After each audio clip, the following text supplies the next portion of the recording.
So to recap, the interior of this, you know, yeah, there you go. So interior of this massive dome is kind of like a biosphere. It's got its own artificial weather. It has a projected sky on the interior of the dome. And then in the center of the dome is a massive column that goes from floor to ceiling. And this column acts as a cooling tower for the network. And it also has some scaffolding and some maintenance access around it. I believe the plan was to send Dante and War onto the tower to provide overwatch. Okay. Was it? Yep. I don't. Yeah, I don't remember that part. I don't either. I mean, I don't I either. didn't bring my my big guns with me. I only brought my handgun. Did you have your sniper rifle in the storage unit? No, it's in my truck. Okay.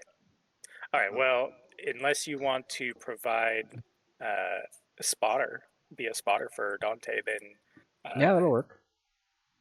it's Yeah, up to that's all you. good. I mean, you can split off.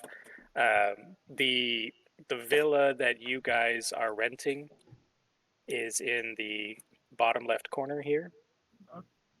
So this guy here. You don't quite know which villa is Ebony's at this time, and so you'll have to do a little bit of reconnaissance and find out which one is that one.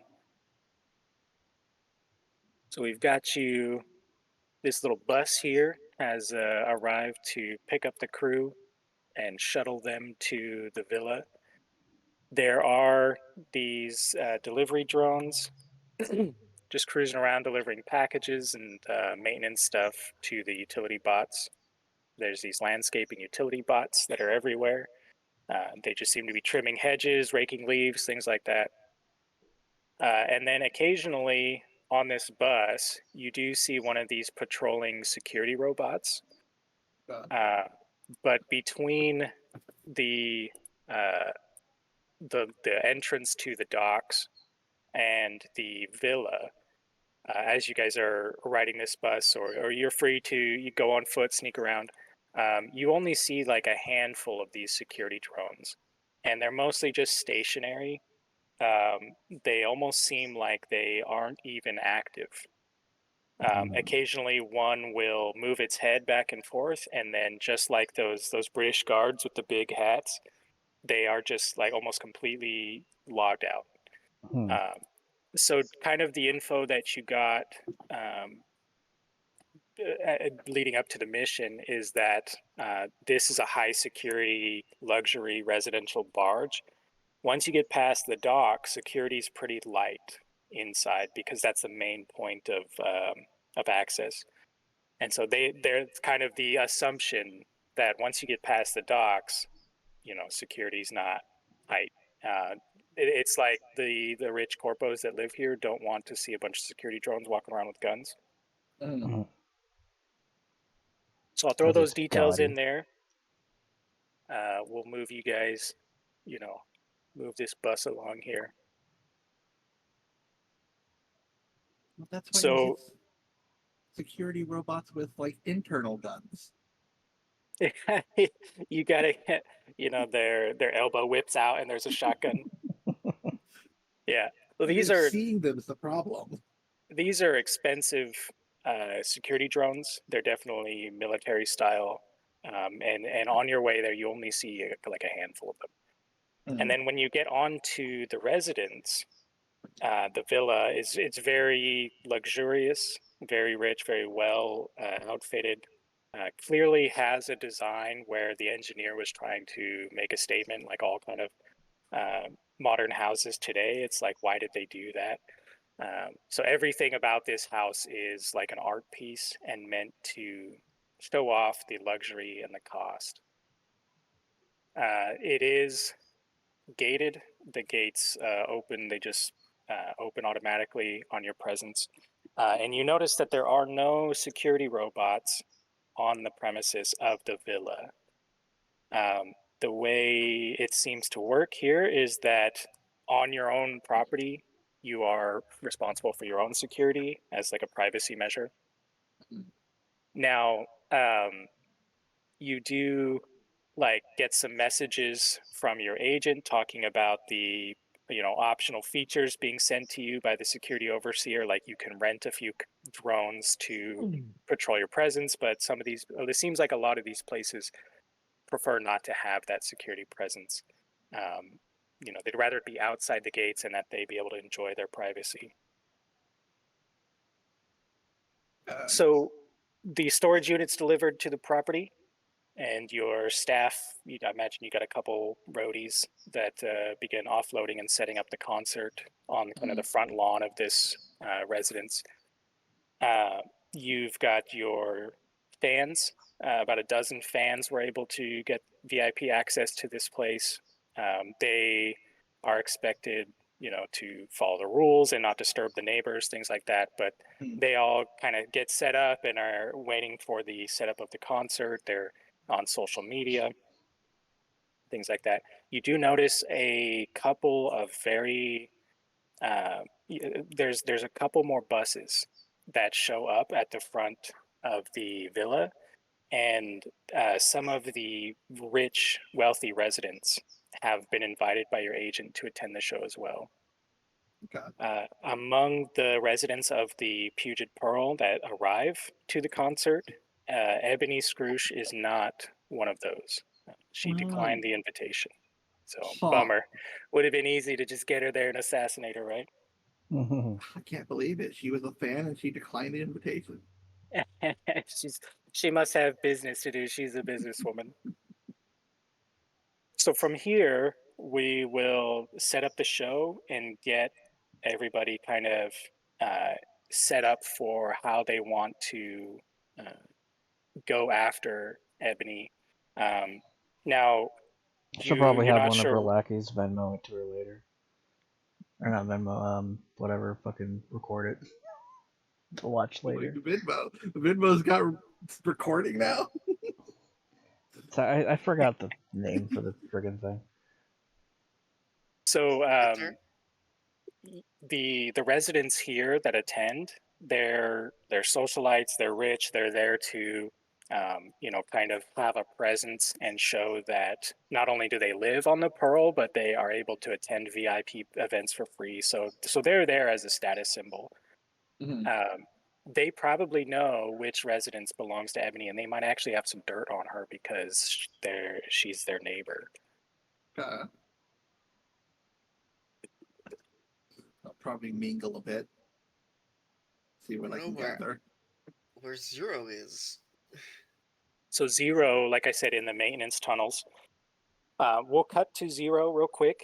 And so if you guys want to think about how you want to assemble yourselves and what roles you want to play in assaulting Ebony's villa.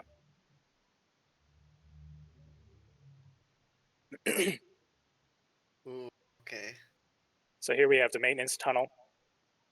So Zero, you were able to get the lock off of a maintenance hatch and sneak inside of the maintenance tunnels. Now this is the underbelly of the actual barge, the massive facility that runs all of the power, the network, the cooling, the heating, the water, sewer, all that stuff. This is where all those pipes and conduits run. In the hallway here, you immediately have to duck into a side corridor to avoid patrolling dog drones.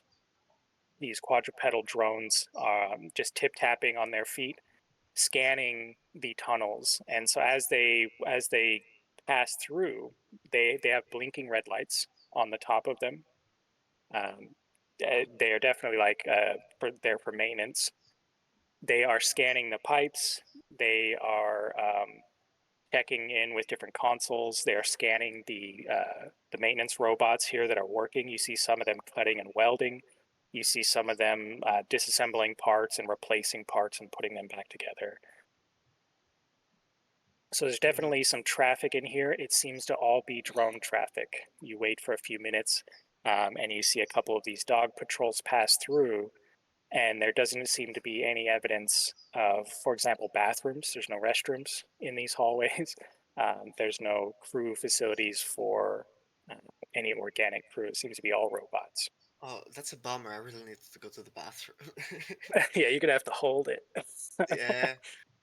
So the robots, right? The scanning robots, do they Mhm. scan the like are they scanning the entire hallway, or are they just scanning the other robots or the walls or like the ceiling, the floor? It Or is it seems like just they're, as they pass through, the little eye globe on the front seems to whip about very quickly. And you can kind of see them shining a red light, like a cone of red light, and they're scanning the entire hallway as they pass through, and they usually travel in pairs, and so you can see these two cones of red light being shown on the piping on the conduit. It seems like they are looking for any maintenance issues because they're not necessarily searching for anything. They're just patrolling and scanning the infrastructure. does it seem like there's any gaps for me to uh run by? Do I maybe know if they are scanning also if they have ears, like can they hear, or is it just all sight based? Does Zero know anything about drones or mechanics, I mean, he would know about security security? because, yeah, he would have experience of breaking into buildings, going through maintenance tunnels, going through, different weird ways in. Like, he's probably gone through sewers, probably gone through pipes, probably gone through similar maintenance tunnels for some other buildings or whatnot. So as a professional infiltrator, I would say that you can deduce that these dog drones probably have a sensor array with maybe 3 to 5 different modes of sensing. And just based on the patterns they're looking at, you can expect that they are looking at infrared. So they probably have full spectrum vision, infrared, UV, full color. There are QR codes that on the walls that they seem to scan as they pass by. As far as can they hear? I think you'll have to test that to find out. Do you want to like throw a bullet casing like you did before? I think that's what you did last time, right? Yes, that's what I did last time. Yeah. So you're Uh, free to you're hidden for now, right? And you're able to observe these patrols and these maintenance bots. If you want to kind of test what their range is and search for weaknesses, you can do that. I just want to say a bullet casing is like the worst thing. It's just like, but your maintenance bots are like, this is a bullet casing. Wee woo, yeah, wee This woo. doesn't belong here. that's like I had that thought come through my mind because lately I've been playing and watching a lot of Hitman. So I was thinking, oh, just shoot the pipe. I don't know, they'll all crowd around the pipe. But then I was like, wait a second, but wouldn't they see a bullet hole in the pipe? Where the fuck did this bullet hole come from? You know what I mean? Yeah, yeah. They'd have to be So pretty I'm actually looking at, sophisticated to detect that. yeah. Yeah, but like a straight up bullet casing, I don't know. I don't know, they're gonna be I like, doubt it. why is there also a puncture in this thing? You know, So inward that's puncture. Zero's a professional. He's been in maintenance tunnels before, and maybe that's part of something that goes through Zero's mind as like maybe I shouldn't do something that wouldn't belong here. But the idea of shooting a pipe to create a distraction, it does seem like these bots are like 100% focused on the actual infrastructure here. It seems like they work in tandem with the maintenance bots. I'm actually so I have this thing called traceless walk. So it's an adaptability. It's a constant ability, so I don't have to activate it or anything. But basically, I can move over surfaces, even snow, sand, or thin paper, without leaving visible traces. I can also make no noise through contact with the floor. However, I can still make noise through movement. Uh, and any hearing-based perception tests to detect me will suffer a -4 dice pool penalty. and I don't trip any ground vibration or pressure sensors. So there's also a bit more tags, but it's not relevant. So Yeah. I can probably walk past them without them hearing me. So I just have to avoid their eyes, their sight, their line of sight. Do you think it would be something Zero would do to like sneak behind the patrol? Now, the way these patrols seem to work is that they are facing one direction, and both robots are scanning ahead of them as they move forward. So the robots are teenage girls. So Yeah, I think except they're not looking Zero's at their phones. yeah. Well, they're So I looking at think one direction, I thought. Oh yeah, that's good. That's a good pull. I'll give you an edge for that. so I think his priority right now is to avoid the dogs. So if he can, he wants to trip zero sensors, do zero distractions or anything. If he can just run past them, he would. But if their line of sight is covering the literal entire corridor, even if he was I don't know to crawl up the ceiling or something. Yeah, yeah. Their cones of vision are covering the entirety. I mean, Of they're the corridor. scanning basically every inch, but only in front of them. And so to Mhm. sneak behind a patrol would be completely viable, and because you make no noise, they wouldn't turn to detect you. Yeah, so I have to somehow get behind them, and then it wouldn't be a problem. Yeah, yeah, So and there is enough interval in between these patrols that you could just follow behind one of these patrols. okay, in that case, I think I'll do that. Now, as you're sneaking behind these dogs, you are passing these maintenance robots, and like I said, they're working on different parts. The maintenance robots don't seem to have any interest in anything other than their task, and so even as you pass by one of them, you might be like, oh, their cone of vision, I'm in their peripheral. They don't seem to change anything. They don't notice the dogs passing through. Now, the dog patrol does stop and turn a corner to the left on a four-way split in this hallway. And you can see QR codes. There is no signage for people to read, but there are like QR codes. And the dogs seem to scan one of the QR codes and then take a left. So now does Zero have like a device where he could try to figure out, some of this signage? Let He's got me. I imagine He, he's got a he, comm link. so no, he doesn't have a comlink because he's an adept. He doesn't really do He the doesn't do implant. tech. Yeah, but he has earbuds and he has a pair of what are they called? Contact lenses that basically let him use uh, AR contact basically lenses, use basically. comlink tech without actually wearing a comlink. So for instance, the earbuds give him sound link. Yeah, yeah. So I mean, you could have a cell phone, for example, could be a comm link, just a handheld device. You Yeah. don't have to be implanted. Now, Zero, do you have any software that So might be able to translate? contacts have smart link and are low light. Does that help? So the smart link will help. So your contact lenses and your earbuds are attached to Mythrali's private network, Mhm. No, and but yeah. Yeah, as long no, as it's yeah, not a sorry. privates. The right now you could totally just blink or speak to communicate with Nova on the private network. Now there is some static because of the distance and the amount of concrete and steel between the two of you. Mhm. But if you don't have software to translate some of this, you're going to need some help to find out where you are and where you're going. Can you transmit your visual? That's I definitely guess. something you can do, right? And there will be a Okay. little bit of static. Yeah, I was gonna say Nova should be able to decode the QR code from there. yeah. So before I didn't have that on, but now I'm gonna turn it on, and I think Nova's gonna get like a ping saying, "Oh, he's trying to transmit his visuals," and you're gonna be like, "Oh, why is this happening?" Yeah, so Right. so Nova, you get this ping, you get this video feed of these QR codes, and this is some industrial techno babble that really only drones can read and translate.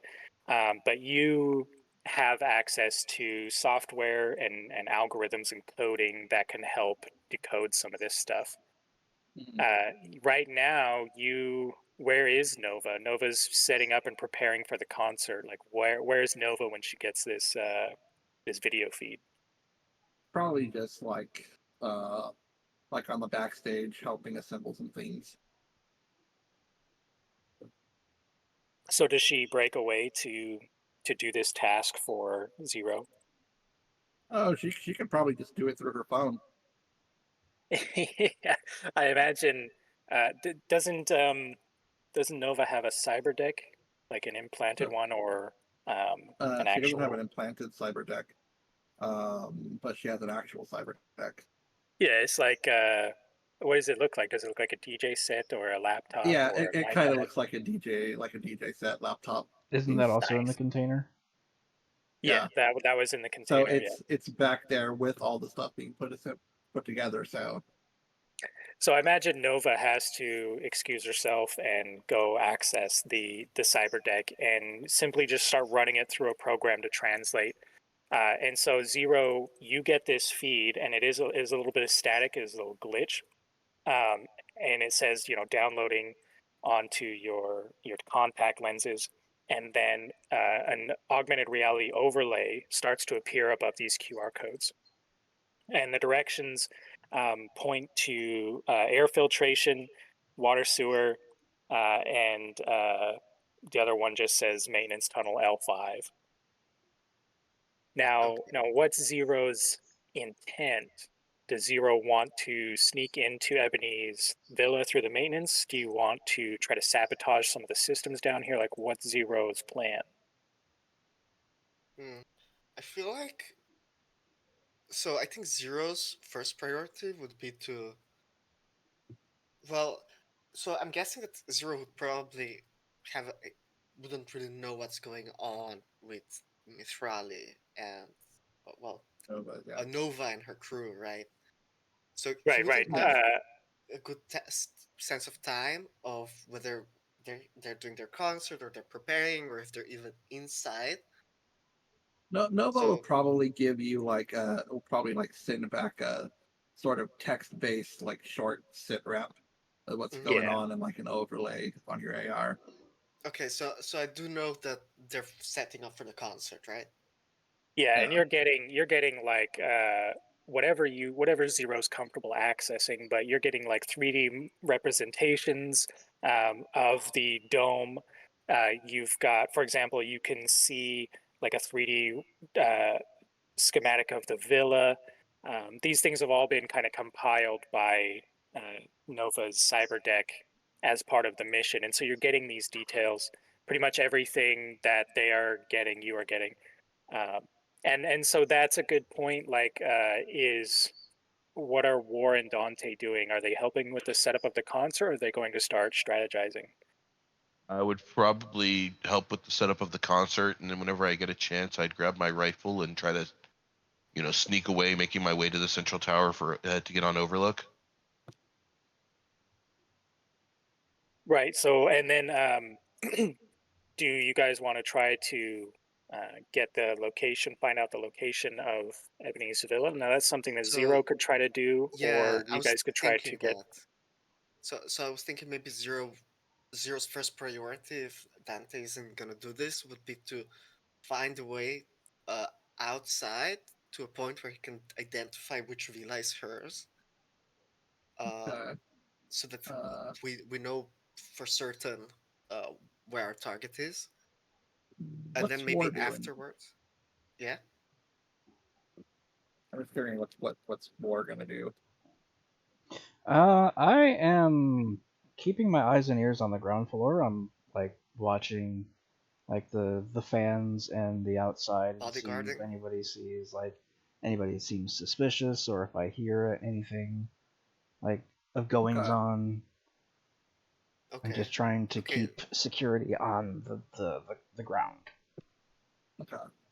Okay, so Zero's first priority would be to recon to get a layout of both the tunnels, so he gets a better idea of the tunnels where they lead, how they operate, and also to find out where her villa is. Does I imagine Zero has a sneaking skill, right? He has multiple. So he has one for magic.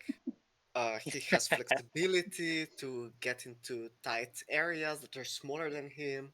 He I'm has hang so time to sneaky. help I with can sneak climbing. standing up. I can sneak on the ground. You can sneak upside down floating. Yeah, exactly. So what's the pool? What's your sneaking pool? So my pool just for stealth. Oh no, sneaking is 12. So go ahead and roll your 12, and I'll give you a +2 for all of your magical modifiers. So that'll be a pool of 14. And I just want to see how far you can get before you have to react to these drones. Because right now you've got a Mm. pretty good idea of what their capabilities are.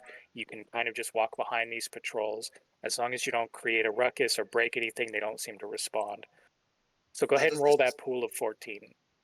does this also count for uh, so I have a stealth that's separate. That's I think it's an active skill, which sets 6 on my sheet. And I'm not sure if I should add that to the sneaking or if that's just extra. It's probably based on your magic, and so it's probably like a spell, I would think. So 6 is usually the most amount of magic that you can have, right? But So that's probably where that 6 comes from. it's not from spells because I have no spells. Right, right. You're an adept. Mm. So the magical rating of your stealth would be 6, and so if I were to test like a magician were to try to find you, your magic Mhm. rating opposing their magic perception would be 6, and so I'd compare their magic rating to your magic rating. But alongside the stealth, I also have close combat, firearms, athletics, and cracking. Well, we'll just roll the sneaking for now, just to see Okay. how this scenario pans out. Okay, so that's 14. Now I have Yeah. to see where the roll button is because it's not showing up for me. So if it's not on the bottom left, you should be able to click your token on the screen, and then it should show up in the Oh top yeah. left. Okay, found it. A pool of 12. Let's go. It should be 14, Oh, but that's pretty 14. good. 5 hits is a lot, so Let's I do two wouldn't worry more. too much. Do 2 more, see what they get. Okay, So another hit. we'll call it 6 hits. So 6 hits is fantastic. You are a professional infiltrator. You have basically these X-Men superpowers that you can help rely on if you get into a pinch. So with 6 hits, the drones do not detect you, and you actually end up traveling like a couple miles This one's of for you, these more. maintenance tunnels. As you're passing through these maintenance tunnels, you're seeing some of the QR codes. Again, they've got that overlay. You see some other ones. You see network room. You see access to cooling tower. You see like environment projection system. So you're basically getting you're passing these tunnels that access all of the different aspects of the entire Puget Pearl, all of the electronics, all of the water, sewer, all that stuff. The one that says network, as you pass this hallway and you see the sign that says network, you see alongside the walls rows of these combat drones, and they all appear to be like in a stasis. Mm, okay.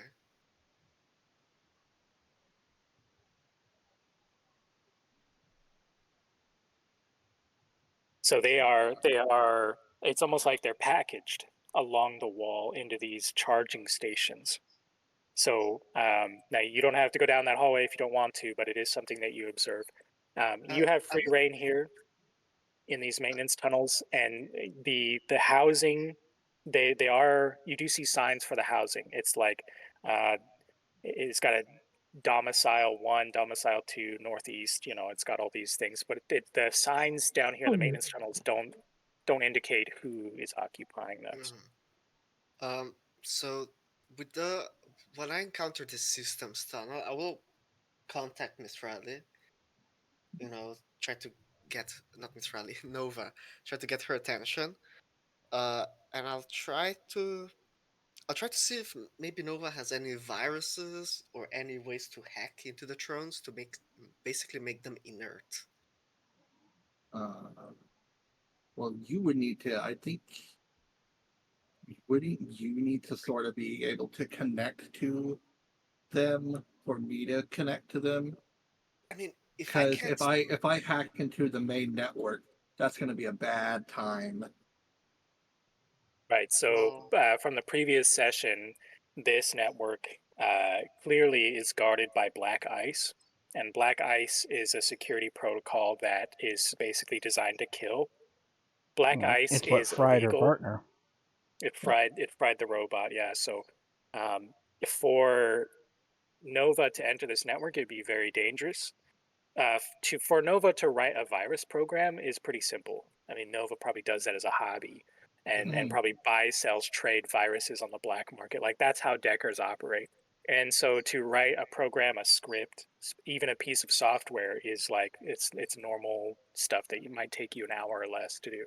mhm. How to get that virus from Nova's deck to you, and then for you to inject that into the network, you will need some sort of device to do that. Well, I think what we could do is Nova can start working on injecting the virus into a USB stick, and then I'll come pick it up and then bring it back over here and then just stick it in. That could work, Yeah, right? And that could so work. here's the thing: the USB stick could get fried, but you're separated. You know, there's a degree of separation from the network. Yeah. Now that virus, first of all, will have to go undetected. Second of all, will have to be powerful enough to actually influence the network because this is a Well, high security network. I think maybe we instead of just destroying the robots or something, we just block the signal between active and inactive. So Uh, Nova kind of wants to salvage them for parts. Yeah, but if you block the Mhm. transfer the signal, consciousness of your robot into this military security bot. Yeah. Mhm.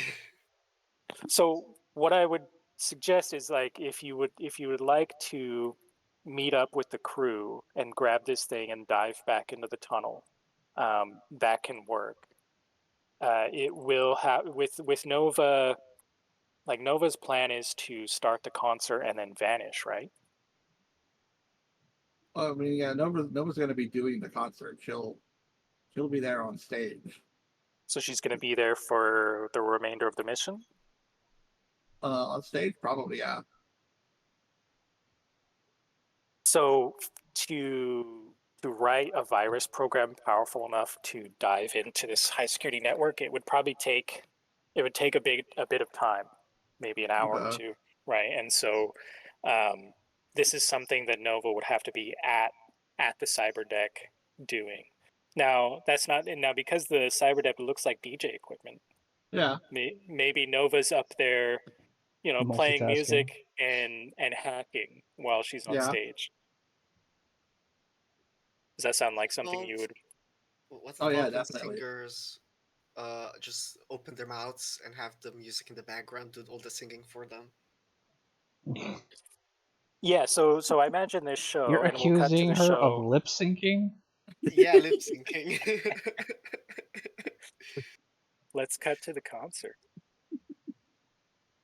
Okay, if you want to cut to the concert. So so War is Uh, running the security Hmm. for the concert here, and Dante is using the setup, the lights, the smoke, all those things to sneak away from the concert with his rifle. Uh, Nova will probably, if Dante wants to, after retrieving the mic from its mic case, will probably hand the mic case over to see if Dante wants to like put his rifle in it. Hey, there you go. That could work. yeah, that could work. So Dante looks like a roadie with Yeah. some equipment. Now this the Puget Pearl has this projected sky, and it just looks like a daytime clear sky. It's very strange to see like a sunny, clear sky in Seattle. Not only because of the pollution and the light pollution, but also because it's just always raining in Seattle. And so this is a posh, artificial, sky that's way prettier than reality, right? So to this concert will be happening in the daylight, essentially. Do you do it inside the villa, or do you do it like outside on the front lawn? Um, Are you gonna have the lights down inside the villa, black out the windows, kind of thing? I mean, what's the vibe of this concert? is the villa big enough to hold the concert? Oh yeah, yeah. And there's like we'll say there's less than 30 people attending the concert. Okay. And these villas, like I said, they're large art structures. They're very modern. They have all of the amenities.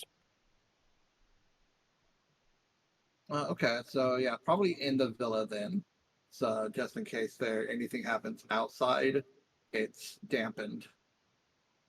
So the sound um, may be a pretty good distraction. Now, I imagine Dante's rifle is silenced, right? Yes. Now that That's true. The distraction would be better if it was outside. I think that so with Dante's rifle being silenced, as long as Dante is careful about who witnesses the impact of the bullet, that you don't have to worry about like a bullet ricocheting off the dome. So I think Mm. either way you want to run it, I don't think we have to worry about Dante's, the I noise from the rifle. Um, I so we'll think say, I go think ahead. outside might be better because if something does happen to go down and War needs to leave to assist, it'll look less strange if War's walking around outside rather than War leaving the building. Yeah, there you go. So that could be part of the cover, is that while War is patrolling, uh, we'll say like when you guys get the location of Ebony's villa, War can be dispatched and sneak off into the back. Yeah. All right, so this concert is set up. You've got the lights, the smoke, the holograms, the AR overlays are being tweaked and adjusted, and the microphone has been tested. Now, you said you wanted to stage your robot as like a distraction. Uh, well, as you see the picture, she's going to be at the base of the mic stand, Hmm. holding on to it like that. Yeah. So, and is the idea that the singer up front is supposed to be Nova? Was that the plan? Like Yeah, to set up that distraction? yeah. That's like part of an intro. Like there will be like singing segments and there will be like DJ segments. Oh yeah. So during the startup of the concert, your we'll place Nova at her DJ station with the cyber Mm, deck. Uh, now is the plan still to program this virus? yes. All right, so you start plugging away at this thing. You've told, I imagine you've told Zero to meet up. You could download it to yeah, a device that Zero has over your network with that, but there is that little bit of static. So what's the Yeah. plan between Zero and Nova here? Um. I'm You down know to just what? go to Mithra to I Nova. I think what I'll do is I'll have multiple USBs. Okay. Um. Hmm. I will. Let's say I've got like 11 of them. I'll have like I'll have like 10 of them filled with like I don't know, like exclusive pictures, like maybe versions of other songs, etc. There'll be a sort of like a gift bag sort of thing, but on a USB. And I can have Zero kind of be like backstage, like not backstage, but like in the back, kind of off to the side where other people aren't. And then I can throw out USBs to the audience and throw one to the back to Zero. Well, I was actually thinking maybe having more than one USB stick would be better in case. But is there only one security system, or is there multiple, like, of those rooms? So from the maintenance tunnels, it looks like all of the network tunnels converge at the center below Okay. the tower in the center of the sound. So Okay, there's just one major network hub. Okay, so I just need one USB. Okay, then that's fine. I was just worried they were like scattered or something. No. So like, So what I need what? from Nova is a software roll Okay. to see how well of a virus she can write. Give me 1 second. I If she's actually confident, can she just not give me the USB stick? It does have to contain a really good virus. That's the thing. Is how we want to roll to see how well this virus turns out. I kind of forgot to open my character 1 moment. So I want to remind everybody that you have this edge mechanic, and you have a pool of edge on your character. That edge can be used to re-roll your pool. It can be used for a whole bunch of different things. I'll throw up the uses for edge on the screen here. Because you get edge back basically at the end of every mission, I would recommend you use as much edge as you can. Otherwise, it just kind of goes to waste. So especially with things like this, try to crank out the highest number of hits that you can. The idea that Zero got 6 hits is pretty fantastic, but sometimes you'll roll a pool of 20 and only get a couple hits. It's RNGesus. And remember, using is different from burning. Burning is permanent. Yes. Now I believe you can burn an edge to get an automatic 4 hits over the test. Yes, Smackdown. So if you were to permanently burn an edge, you could succeed plus 4 net hits. But that's permanent. You never get that edge point back. But it would be a sick ass, goddamn. Yeah, if it would there's be a sick. clutch. So for example, if you were to burn an edge on this, you would be able to infect this high security network with a virus that was super effective. But your character will never get that edge back. That's tempting.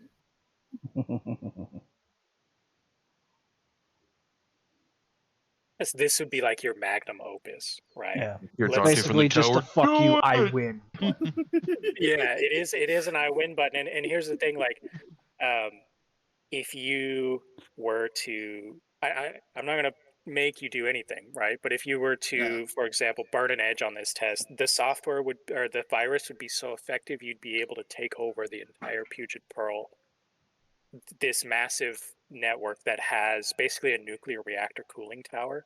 Imagine what Nova could do with this massive I would satellite rather network. not. I like the idea of Nova suddenly becoming like the shadow owner of the security network in fucking Bach, thinking like he's still the top dog. And also, I mean, this network is so large and powerful that it needs its own cooling tower. What could Nova do with all that processing power? Build a death You know. ray. You know.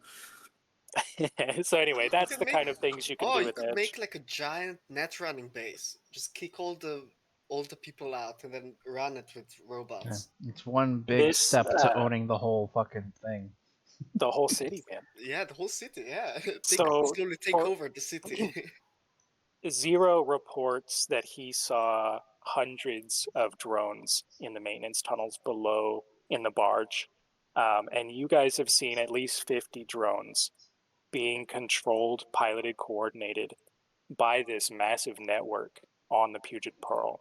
So that's the kind of processing power you're looking at, is the power to control 1,000 drones at the same time. It's military level, like literally. It is military level processing power.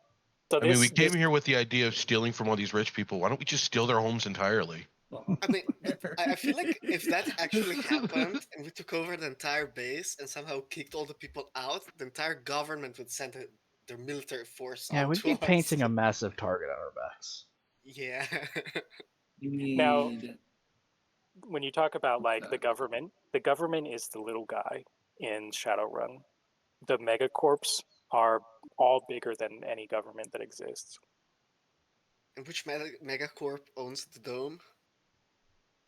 It's the problem with like which megacorp, blah blah blah. There's so many subsidiaries, right? So like Ares Megacorp is known for being providing war weapons to different megacorps and companies, right? Ares has like 50 subsidiaries, and so it's a conglomeration of ownership and investors. So you can't pin a tag on who owns the pearl. It's more like a co-op. You could say it. You know, They make my the favorite people who gun. live on the pearl think that they're co-owners.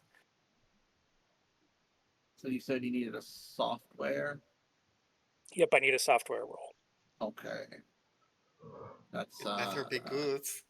and I that's need only a pull. That's only a pull of 6. a minimum of 5 hits on this test. Ooh.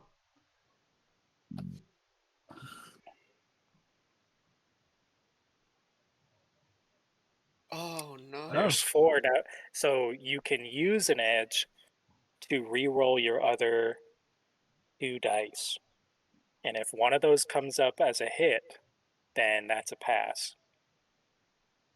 But that would have okay. So, but one of them would have to.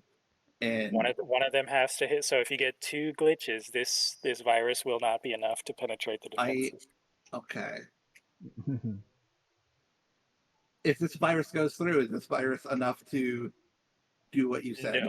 No, definitely not. Okay. But it is enough to get you in, right? Just to crack the first layer of the network and basically get you like one action. And that action could be scramble the drones. That action could be turn off the power, right? But you only get like one, like these 5 hits will get you one thing. And it can't be like turn the whole network off, right? Yeah. So it gets, but if you like, that's what I was saying is if you were to burn the edge, it would be like 14 hits. Mm. Holy shit. So what I So recommend, worth and it. so you can using an edge is temporary. You get that edge back at the end of the mission. Burning is permanent, but it's a guaranteed success +4. But you can And buy so more edge. you can buy more edge. It is up to a limit based on your character. So like um, if your limit is 3 edge, I think you can buy another one, but then you will only ever have 3. Okay. So you can technically, if you burn an edge, you can buy one back if your limit is 1 higher. Right. I think you can only buy edge with karma.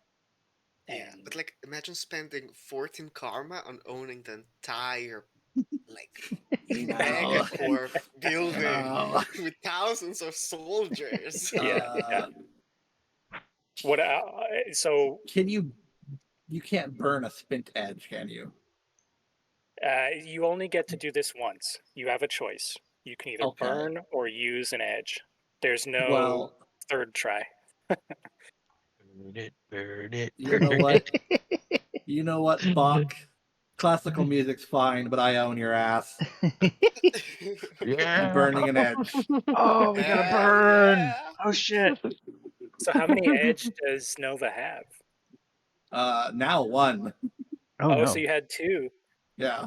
and now you have 1. So what I would recommend is to make sure you use that last one to save your life, right? Yeah. So for all characters, that's what I'd recommend. If you have 5 edge, use 4 of those and keep the last one in case you have to jump on a grenade or At least fall off a that's building what and my survive. character sheet said too, but I assume that's correct. I don't Yeah, know and how to and calculate. your edge it's like an attribute like body or reaction. You have to invest points into it. Mhm. Oh, I I have see 3. that here. Okay. I have Yeah. 0 edge. Ooh, that's That's That's really dangerous. bad. Well, He's suicidal. He's a normal. I think you just gave me one. You said I could have an edge. Yeah, we'll give you one temporary edge. Yeah, and that's fair. Hey, that's great. Like, you're right. I did give it to you, and you earned it. All right, so I have Nova, 5. So. you, this concert's going, and it's being run by your cyber deck, we'll say, and it takes like 1% of the power off of your cyber deck to run this show. It's not that big of a deal. You are running to write this virus. You are running 99% of the rest of the power from your cyber deck. In fact, you are watching the performance data, the graphs and charts and temperature monitoring, all of the systems in this cyber deck, the hardware portions of it, screaming out these alarms. Like they're just and you're just swipe them aside as you are powering through this code, right? And it's not just you typing at the thing, like you have algorithms and other scripts in there to help you. But when you find your cyber deck is burning processing power to simulate what defenses this massive network might come at you with, and you are in return retaliating with these simulated responses by weaving in code and you know all of these things that the decker would do digitally to write a virus that will penetrate into the deep heart of this massive high security network that was probably billions of new yen in investment. Nova starts to sweat. The cyber deck at her fingertips is hot. Like you're concerned that parts are going to start warping as this thing is churning out 100% of its data power.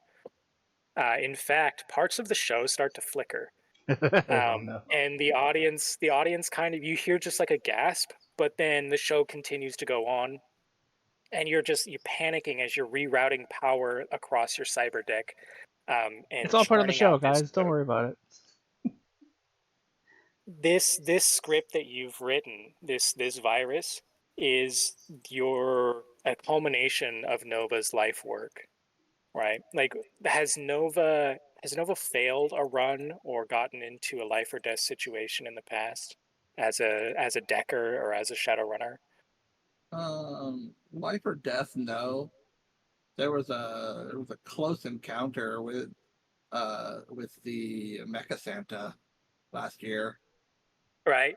So this is like, you understand that Nova's meat suit probably not at risk from this code, but the idea that if someone were to trace this back, or if this code were to fail, that Nova, if it were to be traced to Nova, a multi-million-dollar bounty, like Nova would become a huge security threat to a megacorp, right? Maybe multiple megacorps. This is hot level shit. Like this is the pinnacle of a knife's edge being taken to the throat of this network, right? And Yeah. so, in fact, you actually have to download this to like a portable hard drive.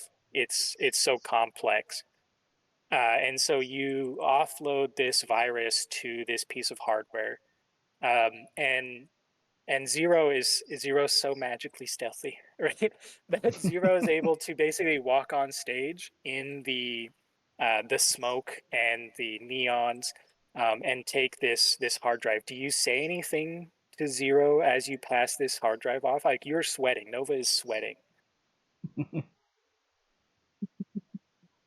Nova will look into Zero's eyes and say, "If you fuck this up, I will burn you as bad as this will have burnt this system."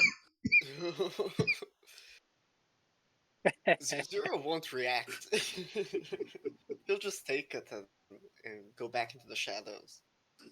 So Zero, you've been given directions on where to plant this hard drive. You're going to have to get back into the maintenance tunnels, get into the central heart of the network, and plug this guy in. But Nova has made it very clear, takes this very seriously, that this will probably be something that this will go down in legend. That's the amount of effort you're getting from Nova. So Zero, you dip back into a maintenance hatch inside the villa and sneak back into the tunnels. You can still hear Which number? the Which bass number is this bumping. villa?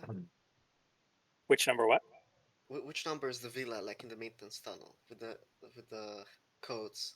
What number is it? Oh, I don't know. We'll just make some Damn. like DL5.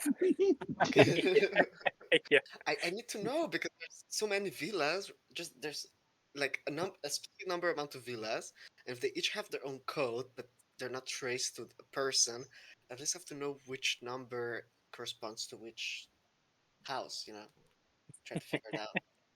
Yeah, I didn't plan for that. That's the thing is like if you come up with something cool, that's canon. Okay. So you're back in the maintenance tunnels. You're seeing these patrolling dogs. You've got this rhythm now. You rolled 6 hits on your sneaking test. Like you infiltrating these maintenance tunnels, you're almost comfortable down here now. And you're passing into a tunnel that says network, and you're passing these rows of inactive security bots, and into this area where there's these massive pipes and they have labels on them. Again, you have to read them with your virtual overlay, but it says cooling, right? And you're seeing steam wafting off of these massive pipes connecting to a central uh, hub. And this is the central server room where the processing power happens. Uh, it's a massive area in these maintenance tunnels with these huge pipes, and then you see the cooling tower jutting up through the ceiling of this massive room. Tons of electrical conduits, pipes and things like that. There's a couple maintenance drones in here. Again, they don't seem to notice you too much, and the dog patrols by now are pretty easy to dodge. You've got the rhythm. Nova has asked you to plug this into the heart of this system. And there is one security device, physical security device, between you and the center of this network. And it is it's one of those laser tunnels, right? Where like Oh. it's like these series of light beams that are rotating up and down. So in order to place this hot shit virus into this massive uh, network, you're going to have to get through this laser tunnel. So I need to Okay. know it's going to be like an agility, athletics, or some other form of roll to get through here. Okay, so let's start with this. Can I see the port on the other side of the room? You can see like blinking lights and where the network cables and everything are connected to, and you know that the directions that Nova has sent you. Once you get up to this console, you'll be guided. Basically, an AR overlay will guide you through. Okay. So I can't just throw the USB stick into the USB No. across Motherfucker. the room. It's a hard drive. You just chucked it. Yeah, it's like a hard drive. It's like the size of playing cards. And if these lasers were to touch it, you know that code would go down the drain.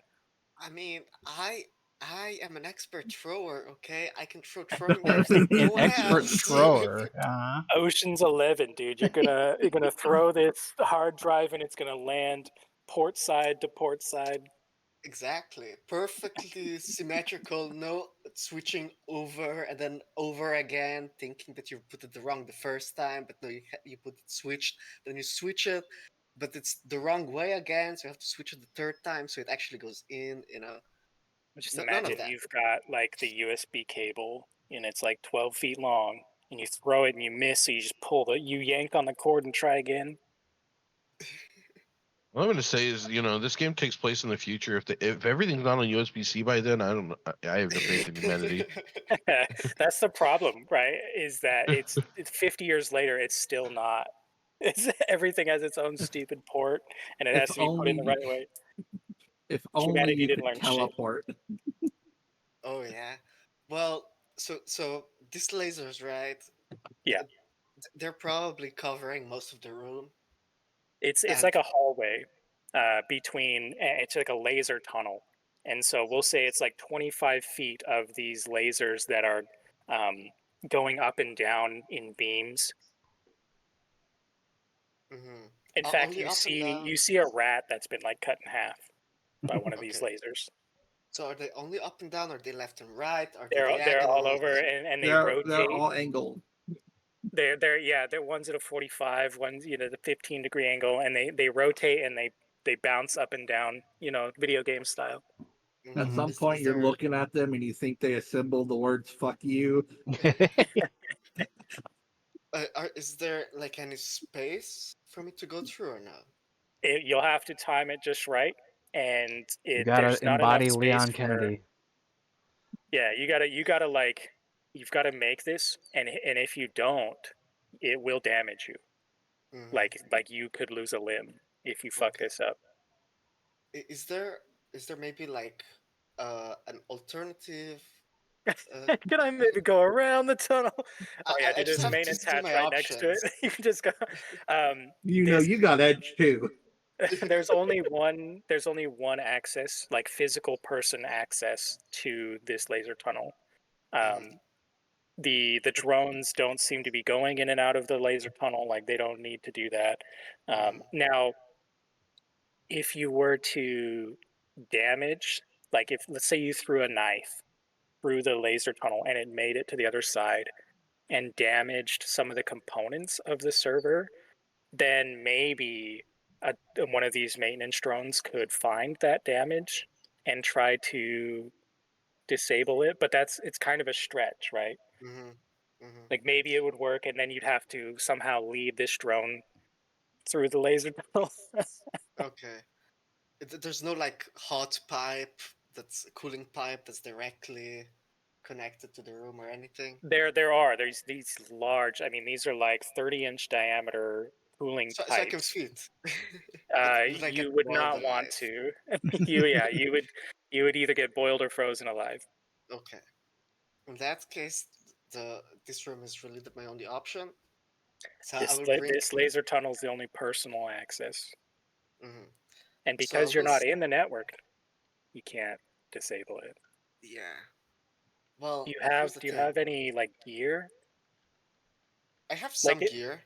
if you have C4, you could try to blow up the laser I mean, devices, right? grenade, but I'm not gonna blow up the room just to get everyone on alert. Then the laser will get even worse.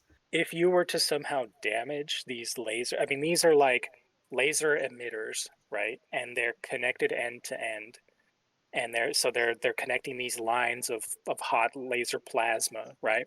If you were to Are somehow they damage those, they might uh, stop moving or stop emitting. are they embedded into the wall or are they like on top of the wall? They're embedded into the sides and ceiling, and they just seem to kind of rotate around in a circle, I'm and gonna there's assume gaps. I'm gonna assume that lasers, have to go through, like they have to have some sort of glass that probably concentrates the laser into a specific point to be deadly. Yeah, they've got a Oh yeah, lens. So if I destroy the lens, it they'd have a probably crystal shut off lens. the laser. Yeah, now you have a pistol, right? So you could try to shoot these lenses, but they are rotating. Well, I also It might save your limb. Would you rather lose a leg or try to shoot at these well I these have lasers? throwing knives, which I think would be a Oh, better option because I throwing feel knives like could be cool. It could be silent. Knives are it's slower than silent. I mean, bullets. they are slower than bullets, but I am an expert knife thrower that's an adept. I have all the skills necessary to throw a knife You perfectly. don't understand, dude. I'm Gambit from fucking I X Men. have I have better pool for throwing knives than I do for pistols. So I will totally give you that if you can roll high enough. And so, what's the pool on your throwing knife? 14. 14. That's pretty fucking good. If you can get 4 hits, I'll let you disable half of the laser lenses. If you can get 6 hits, I'll give you all of the laser lenses. Wow. Okay, okay. And from my years of experience, would I know if this would trigger any alarms? Eventually, the maintenance dogs will scan and Will find that notice. these, yeah, eventually. Now, But whether that's like within, no like physical alarm being like, oh, the laser is shut down. you're not sure. I'm not sure, huh? Could be that they detect like, hey, the lasers have been compromised and start raising an alarm. Hmm. So Okay, you might have to act. You might want to act quick. okay. Just Yeah, maybe if I'm fast enough, I can put the virus in, and then we can take over the Yeah, system. If it you goes are off. very confident. Like Nova gave you a glare that said, like, I will literally slit your throat if you drop this. And so you are very confident that as soon as you plug this thing in, you won't have to worry about any of these drones. Okay. Okay. That you're going to have a notification appear in your AR that says, remember to unplug it a few seconds after. We don't want to just leave this thing sitting here for someone to find. Oh, I was just gonna leave it plugged in. No. That's how they do it in movies. They just plug it in, and then No. whatever Yeah, happens, happens. and then someone off screen goes, "What's this doing here?" Uh-oh. I remember to safely eject hardware. Yeah. Yeah, Oh, you got to yeah, click yeah. the button. Yeah, Mhm. unsafely eject hardware. Just have it explode when it's done. So, All right, so go ahead and roll your pool of 14. I think that my power's already affecting my pool, so it should be fine. Yeah, it should auto calculate some of that.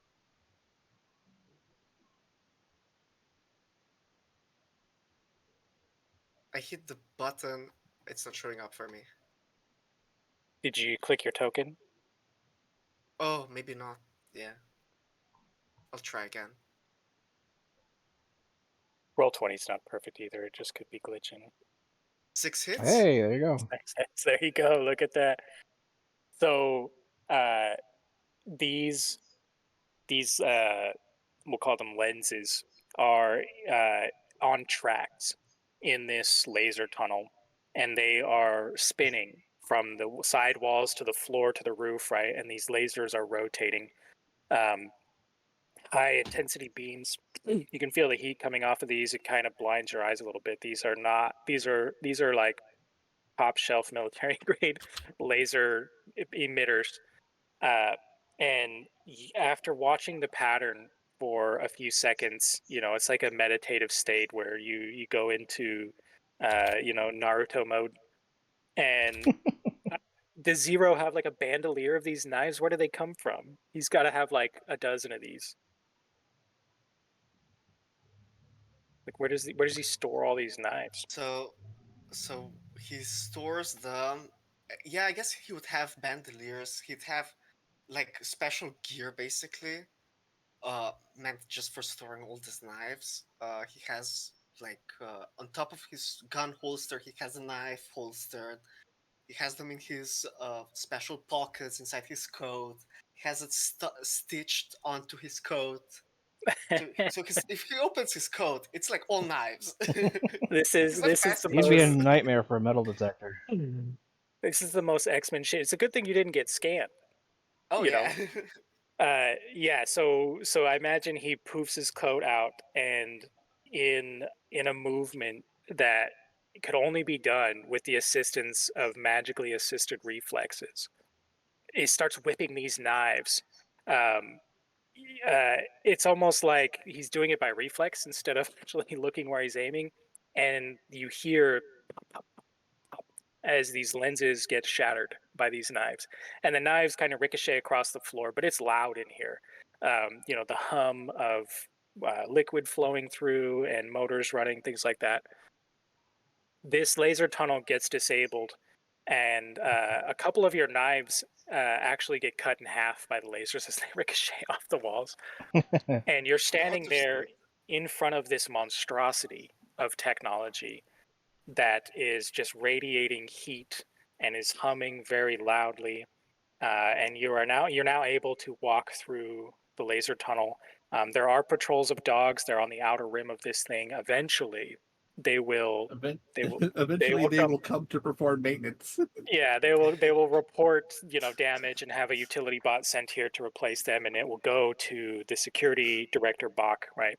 But you know that also you don't have to worry about that because you're 100% guaranteed that this virus will give Nova complete access to this massive barge.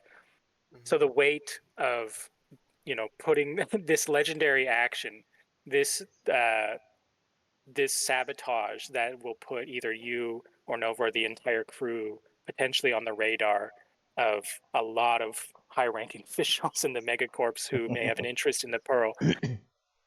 You walk up to this this server, and your AR overlay kicks in, and it starts to scan, and it detects a couple of ports where you can jack this hard drive into.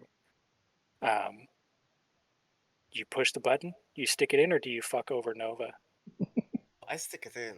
I was gonna say, like, Stick it in Giggity. real good.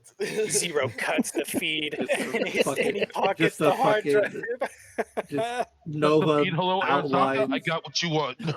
Nova That's right. outlines the correct port with like a fucking vagina AR overlay. Right there, that one. And the USB is a dick. That's it. And here's the thing: that's the most Matrix shit. Like, that's so on par for Shadowrun. It's just an arrow pointing, stick it in here. So you Yep. jack in this hard drive, and the data transfer. I mean, you don't. It's boring. That's it. You plug it in, and nothing seems to happen. And then Nova, your cyber deck starts to get notifications. It starts feeding you massive amounts of information, and your cyber deck is still cooling. Its processing power has dropped to zero. Your cyber deck is now basically just a cell phone. Your cyber deck has access to the processing power of like 1,000 of your cyber decks at least. And you are being sent diagnostic data for 1,000 different drones, GPS location tagging for 1,000 drones. You now have access to dossiers for all of the residents and their locations and their hobbies and their traffic and all this stuff that the Puget Pearl would have access to. You now have it at your fingertips, while the music and the neon and the holograms blare in the background. Okay. the So, the amount of power you have access to is frightening, but also you know that like you this mission could be as simple as locking all the doors, or turning all of the security robots on to Ebony's property. Like, you have that level of access right now. Mm. we started off trying to save Christmas. We ended up taking over entire facility, and now we can lock the rich people in with us. It's a prison. It's your new cyber run base. It's Dogtown. It's Dogtown. We've established Dogtown. I'm going to disconnect Ebony's property from any sort of like asking for security. So you will say that you reroute any of the nearby drones from her property. Like I mentioned before, the security on your own villa property is Yeah. private, right? And so you have access to like cameras not inside the villa, but around Mm. the outside perimeter. What basically the property of the Pearl versus the property of Ebony. Yeah. Outside of um, of the property, you can see some of these maintenance drones and just one or two of the security drones standing guard. You can't actually see into the property Yeah. of But Ebony.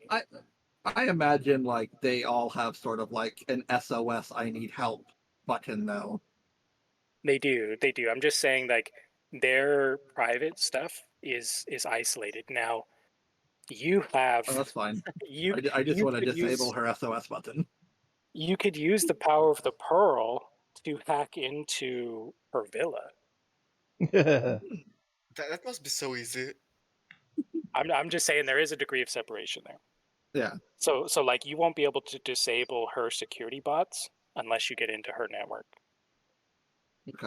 I mean, that's fine. I'll just like keep watch, and if need be, I will. But I'll go ahead and forward like the address to everyone. All right, so let's get back to the Pearl here.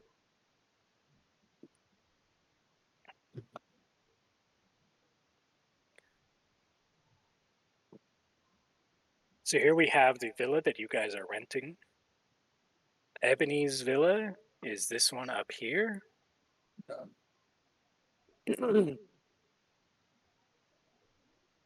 You do get some details about the other residents, just high-level corpo douchebags. One of them is an artist, like Banksy-level artist, who you see part of their dossier is that they were cleared on charges of money laundering through their art at one point. So you could start digging through some of the other residents, but you know that Ebony's villa is this one up here. Okay. I imagine you probably forward that to Warren Dante. Yeah. Or So Dante in Zero, yeah. So let's go to Dante's perspective. Dante, you've snuck away from I the need to use the restroom. festivities. It's cool. We don't need you for this part. I know. I will be right back. You've done your duty. So Dante, you climb to the center of this big tower, and there's like stairwells. Dante's a fit dude, right? Yeah. This is like that scene in Final Fantasy VII where they have to climb like 70 floors.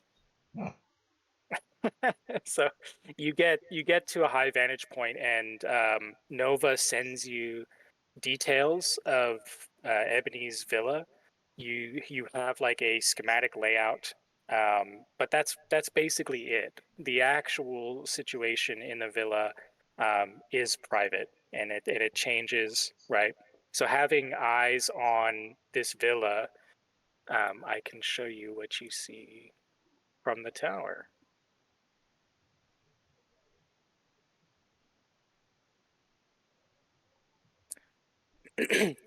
Fancy.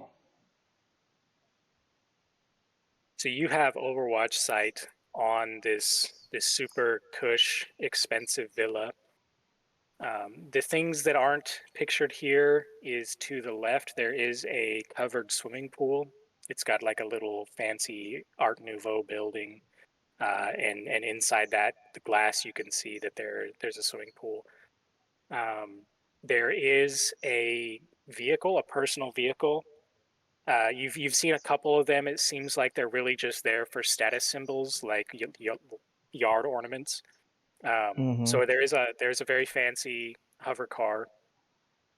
What else is missing from here?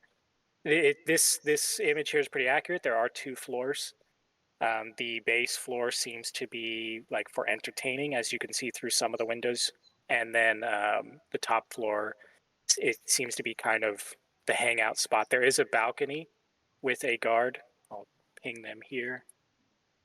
And that guard is patrolling back and forth occasionally. There are two guards on kind of the front lawn, and then you can see there is a guard on the roof. Now these are combat drones. They are accompanied by these landscaping drones, and there's about a half dozen of those landscaping dudes. And And the landscaping dudes are on our side now, right? Yes. Or are they the personal ones? They are on your side now. Nova's control over these drones is limited to like what they can do, and they just seem to be like trimming hedges and things. So it's not like you could have this poor little landscaping guy go up and like suplex one of these security drones. Not with that attitude. You could enhance, for example, if you were to. Do you have a digital scope on your rifle? Yes, I do. So my rifle is the one I brought. Bipod extended clip foregrip, imaging scope, smart gun system, internal sound suppressor, and underbarrel chainsaw. Hell yeah. That's what I'm talking about. You can get a flamethrower on top of that, attached to that chainsaw. I tried Man to. brought a It wouldn't fucking let me. Gears of War Lancer. That's it, dude. The Gears of War. So what you can have Nova do is route the optics from the landscaping bots on the ground into the scope and run an algorithm that will accommodate and compensate, right? So we're talking about like you're looking through your scope and you're seeing wind data, and trajectory data from the robot on the ground. So we're going to assume that that's, as you know, that's being all rerouted to your scope. You have target acquisition, I'm sure, on your digital scope, and so it has highlighted them. And then as they start to move, the highlighting kind of fades, and you'd have to refresh it. You know that you're quite a ways away, and so that will add some difficulty. That difficulty is compensated for by these robots, so I'm not going to give a modifier to that. But even though your rifle is silenced, if you take one of these guys down and one of the guards notices, then they are going to raise the alarm. What raising the alarm means now that you guys have full control over the network is that she will not receive reinforcements. It just means that they'll be put on edge and they'll start searching and securing the area. So what is all of their lines of sight? Like, where are they looking? They are just looking at like the villa itself. They're not really looking up into the sky because the only flying drones are the delivery drones. They are it's all autopilot for these military drones. Right. So they're So I watching could the probably balcony, start the and entrances. do top down, but then these two would this one see this one looking at the looking at it? So we don't want to take this image too seriously. What we'll do is how, like, does Dante have military tactics or some other skill that would allow him to anticipate the movements, right? Because you're going to have to plan and plot these things out. We'll say you observe this villa for like 30 minutes and observe their patterns and their patrols. In terms of skills, Wait for one to go behind a hedge. I got Take my it out. long So arm like, skill So your long arm and will be used to fire the bullets. leadership, negotiation. Yeah, you negotiate. What you could do um, to, let's say, like distract, right? We'll play this Call of Duty style where you want one of the robots to look to the left and you take out the one on the right before so that he doesn't witness it, or like the guy that you take out falls into the pool, right? Yeah. So that's the role I would like to see, is how well Dante can anticipate the movements and calculate for the optimal sniping pattern. All right. So what would I be rolling for? If you don't have any fancy skills that would make sense, we'll just roll your reaction plus intuition pool. Reaction plus intuition. Reaction is I don't know how to get the pool for it, but my reaction is 3 and my tuition is 4. So that'd be a pool of 7, just to see if you can plan this sniping out so that it doesn't raise an alarm. If you fail, again, like she's not going to receive reinforcements, so it's not that big a deal. But if you want to Yeah. straight up stealth these robots, you'll have to roll that pool of 7, and I need at least 3 hits. Oh god. So how many edge does you said he doesn't have any? I don't have Uh, any. you have one temporary edge, right? And Yeah.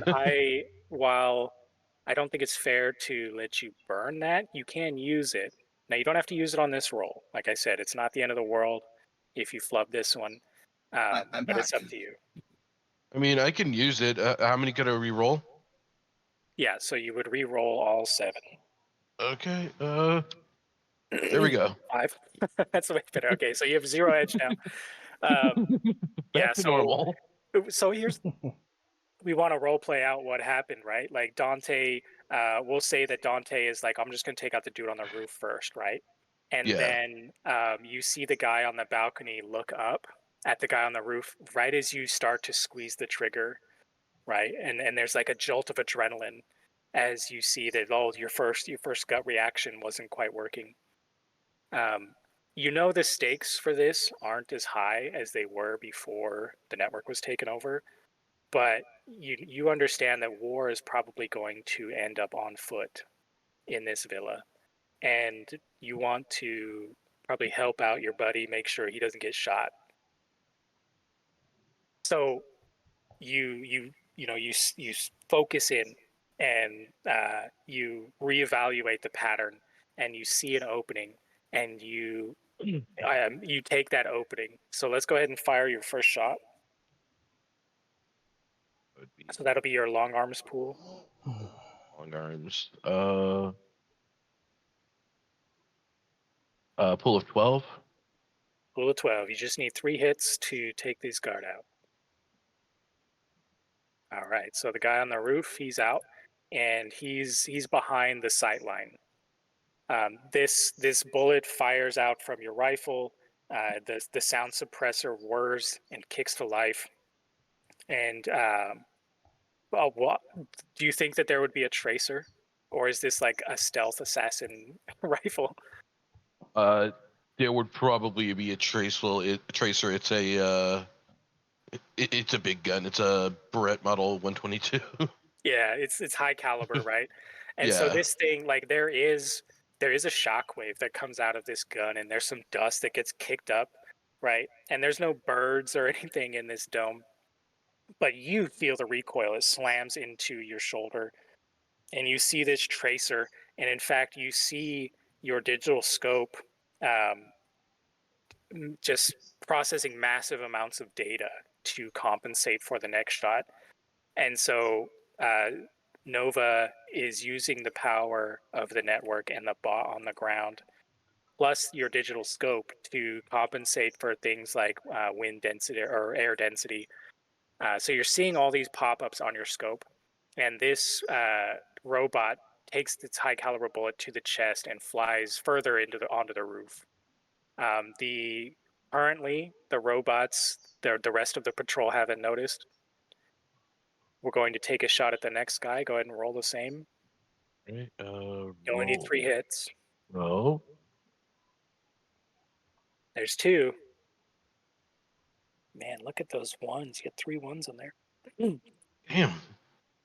So Didn't this do it. robot is hit with this and does not go down. In fact, it stumbles. I'm going to roll to see if these guys can notice. All right, the guard on the bot on the ground hears the bullet slam into the metal chassis of its fellow robot and will start moving to investigate. And so it starts walking its way up to the stairwell that leads to the balcony. You have an opportunity to take another shot. I will And now take you can that shoot shot. it. You can shoot at any of these guys. I'm just using the cursor. You can move This that one up cursor too. here, I just hit him, right? Is he doing He's anything? Is he moving? he's on the ground, right? All And right. so I'd probably and shoot this one first. Stop him from raising an alarm, and then go back and kill this one. go ahead and take that shot, man. Right. God dang it. I know. And without edge, it's like, man, I just got to play it raw. So these high caliber bullets are slamming into I these probably should have robots brought and my just rifle anyway. shredding them, right? Like tearing them apart. But it's not quite enough to take them all the way down. So this guy slams up against a wall and his chest exposed, is still trying to move and look around. We're going to see what kind of alarm we get. Just another 2. The other guy, the other robot, the first robot you shot is starting to get back up, and the robot in the front is running over to investigate. Well, I mean, finish this one off now, I guess. Make that roll. Oh god. Such an inconvenience. No. yeah, I guess I'll take him out. I guess I'll kill this guy. Man, So you the mean I guy- gotta use more of my bullets? I only have hundreds of them on me. Does Dante have like a cyber shoulder or something to compensate for this massive recoil? What is it called? I have. In just brace terms it with your of- face. I have muscle replacements and my hands are cyberware. Okay, so you have Yeah, BioWare and you Cyberware. They're, you they're probably need well, that they're muscle grapple replacement. hands. Yeah, they're grapple hands and then climbing claws on top of those. So you've taken out two of these bots, one of them heavily injured and the other investigating. And they roll like shit every time. So this bot runs up to the one that's injured and starts to call in the alarm. You can see it just kind of stand straight up and start sending information across its private network. Now, Nova, you probably are seeing a live feed of this scope, right? Mhm. You have the power of the Puget Sound or the Puget Pearl behind you. If you wanted to intercept this message from this robot, you would have to get into Ebony's private network. Oh, It's probably trivial to do that with this power behind you. okay, yeah, I'll do that. So, what's your hacking pool? Hacking. Uh,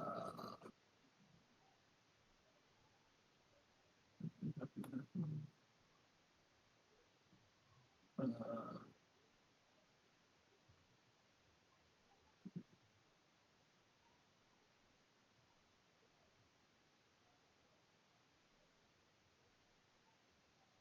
I was gonna say these two bots are near each other, right? Yes. Is there any chance for a quick follow-up shot collateral? okay, they're both the same. My hacking pool is 10. Let's see if Dante can pull off the ricochet. Okay. So go ahead and make that long arms check. Right. Come on. God dang. It just does not want to give me rolls today. So your shot, even though it's being compensated for with your scope and the density of the air and things like that, you're trying to place a shot with very little time to aim. We're talking about milliseconds between these shots. This one slams into the glass window behind the robot, and the window shatters. Now Nova, if you want to puncture into this network, I'll give you a +10 on your hacking pool for using the Puget Pearl's network, Hell and I yeah. need Okay. 6 hits to get into her network. All right. That'll work. 20d6, that's an 8. Yep. All right, so you meshing your cyberdeck input with the power of the Puget Pearl, you have no trouble slamming just multiple black ice assault this network, this private network of this CEO of a subsidiary of a more mega corporation. You penetrate into that network, and it's like fire just spreading through. Like all of the icons and devices inside of that network are revealed to you. Layers of security are melted, and you have access to Ebony's private network. The first thing you see is the security warning being fed through the network. You're free to intercept it or to trace it to the source. What I mean by that is what specific device that code's being sent to. You also have security cameras inside the villa. You have access to these security robots that have not been dispatched yet. So let Yeah, I me. think I'm gonna Pac-Man up that alert back to its source.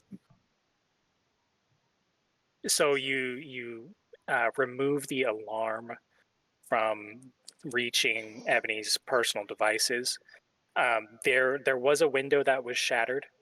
Do you want to, send out a spoof or try to manipulate that? How would I really do that? So Um, you have 2 extra hits. Getting into the network required 6 hits. You got 8, and so you have the power to run a spoof command. You could send a false alarm and say, hey, whoops, we bumped a window and it shattered. We'll get the maintenance bots on it, something like that. Or you can do whatever you want. Yeah, You've got this network by the sound balls. that sounds good.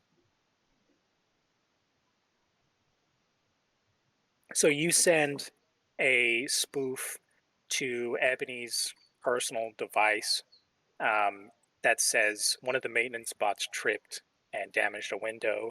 We're sending in more maintenance bots and a delivery bot with a new window, and it will be replaced within the hour. Nothing to worry about.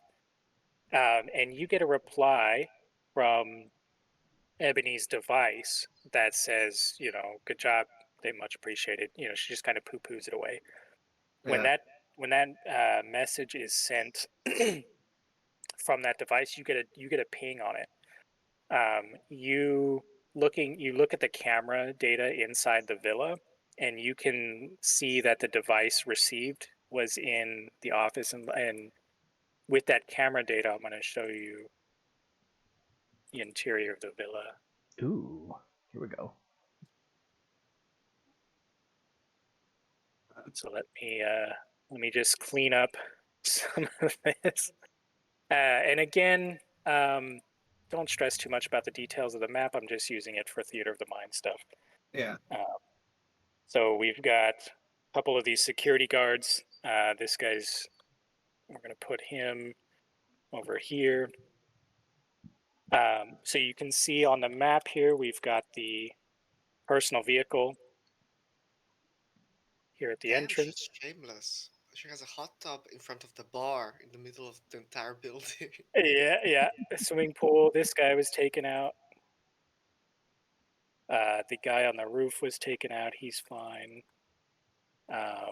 You can see that there are 2 guards inside of the premises. Now you can issue them commands because you have access to our network. Let me make sure that you can see all of the things inside here. Uh-huh.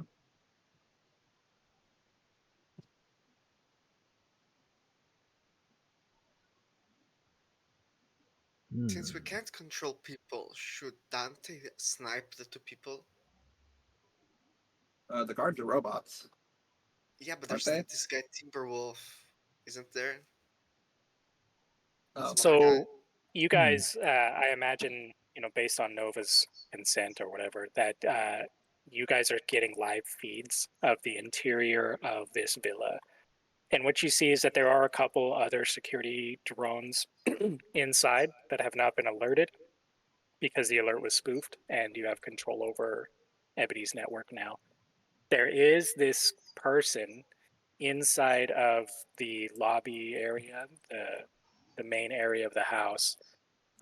They appear to be a troll woman, large, very fit, very scary looking, has horns on her head and pointed ears, typical of a troll. You say scary, I say cute. Hot, even. She, according to the camera feeds, appears to have been sparring with a like a martial arts drone. She's got like boxing gloves on and stuff. And after hearing the glass shatter, she seems to be like she's standing still, still like kind of sweaty from the workout, and just seems to have her eyes closed and be concentrating on something. You're not quite sure, but she's just kind of standing there in the middle. The camera feed outside of Ebony's room, or room/office, there doesn't appear to be cameras inside. You can see there's no movement. The door is closed, but you know that the device that she communicated from is inside there, and that's up here on the 2nd floor. Sorry, it's up here. Roll20 doesn't like me moving, apparently. I'm getting like performance notifications from Roll20. So that's the information you've been given. You have access to the network. You could simply disable or turn the security drones on this person. Merlin did mention the Timberwolf as Ebony's private bodyguard, as kind of a legendary adept. And I think Merlin might have mentioned that there is a patrol spirit that Timberwolf uses. And so, Krim is really the only magic user. What I'll do is, as Krim is looking through this camera feed and sees the Timberwolf, he seems a bit nervous. Seems to maybe recognize the Timberwolf, or maybe what the Timberwolf is capable of. And Krim will astrally project, and so he finds a comfy spot behind the stage and begins to hum and meditate and leave his body. Now, Krim's activity in the astral plane, it cannot be live streamed, for example, and so you're not quite sure what Krim's doing, but it seems like Krim is going to try to maybe find this spirit that the Timberwolf is known to employ, and try to work with that.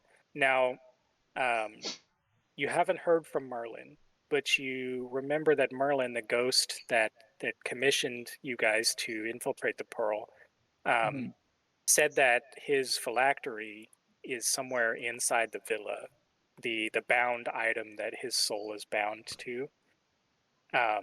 And so, what I'll do is have Krim reach out to Merlin. So as you guys move into the villa on foot, however you guys want to do that, you can do that as an entire crew, try to meet up. I think War is on the way. Does War want to go in solo YOLO? I can start, yeah. War up here.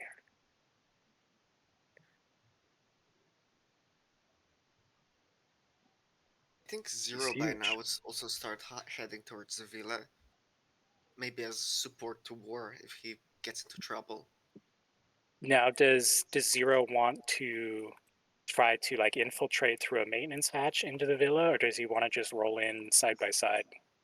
He's gonna go through a maintenance hatch, and he's not gonna interfere. Like, he's gonna stay in the shadows. Let War do his thing. But if War gets into serious issues, he'll pop out and help out.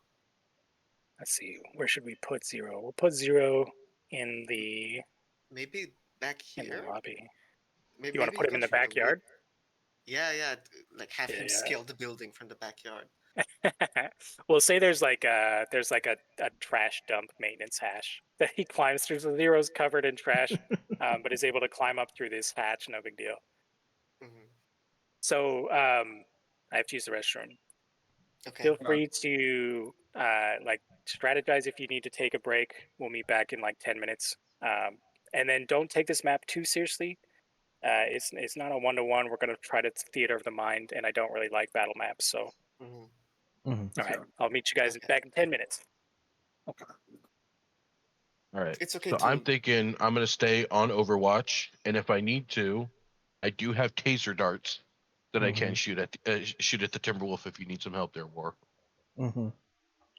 Yeah, I'll also let you do your thing, Viper. Just want to be in the area in case you get beaten to death or something. I appreciate it. I shouldn't need it, but stranger things have happened. Yeah. I mean, I shouldn't need it either. I have high rolls. I have high pull for my sniper rifles, but I can't hit shit right now. Yeah, it's like Until thankfully Dante the gets stuck fucking up on. Nova took care of the whole network, or else we would be fucked right now. Yeah. Dante's still on Overwatch, gets hit on the back of the head by the security guard. I'm so fucking mad. Oh my god. Viper is so fucking seething right now that they left their rifle in their truck. Viper you are is doing so the segment angry in I my wanted. DMs. I didn't get this treatment when I was sniping in the first session. I'm so seething right now. Okay. And also, your I fucking don't- long arms pull is higher than mine by 1. I think you were supposed to do it with me, honestly. Yeah, I think that was the original plan, but like I was sitting here thinking, it's like we don't need 2 snipers. That's a little overkill. We need like more team diversity and balance. So I was like, I have big arms. I'm a bulky dude. I can tank shit. I'll just go in and fight shit. I have big arms. But we've been doing really well in the stealth aspect. Like, Yeah. we haven't been caught. Yeah. You remembered your big arms. You didn't remember your long arms. Yeah.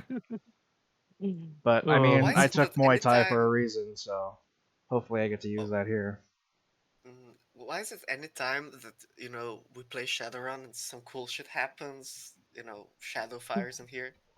No, Yeah. I feel like I feel so bad. last year Yeah. he missed both of them, and today he's sick with a fucking fever, 101.5. So I'm Mhm. like, what the fuck? And it's the worst. Fucking, I wanted him to like get used to this so that he could maybe start DMing it for us later. Mhm. Cause like Shadowrun Maybe. is so fucking cool. God damn it! Yeah, it's really Fucking cool. love Like, it. I fucking love this. It's so good. You're welcome. I'm gonna add him, invite him to come even if he's sick, just muted, just to listen and watch, because I don't it's know. just I cool I to live messaged out him. of. I mean, it's messaged him partially to why. see if he was around, and I told him what happened with Nova, and he hadn't responded. So Oh, He's probably sleeping or something, knowing him. It's maybe. mostly Yeah. why I'm recording these for my channel. I should totally call him. See, I have this bad habit of every time I call Ben, he's asleep.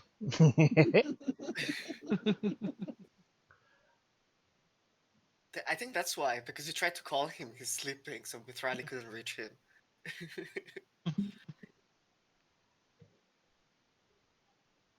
He's always sleeping right when I call him, so I should call him.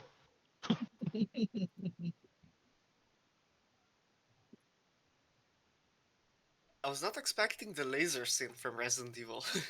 Yeah. I'm glad it worked out. You're fighting lasers.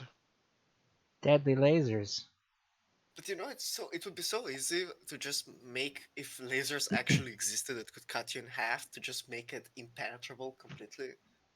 yeah, Like you could literally cover the entire hallway in lasers. It wouldn't cost you much more than covering it partially in lasers. You know what I mean? the I mean, I'm sure that would get expensive. Here you go, more lasers. I mean, you're already investing in lasers, so I mean, expense doesn't really matter. at You're least all you going didn't to have die to down here. deactivate the lasers with your dick. I was actually looking for the fucking laser scene from Tenacious D. I couldn't find a gif of it. I was thinking of just like crawling through the lasers, but throwing What knives. do you mean you couldn't find? I mean, I found a gif of it by just typing in tenacious laser in Discord. I found a gif of it, but yeah, that was the only one I found. What is it called in the movie? There's actually him like diving around and shit like that, all fucking dumb and shit. Yeah. That's what I was looking for.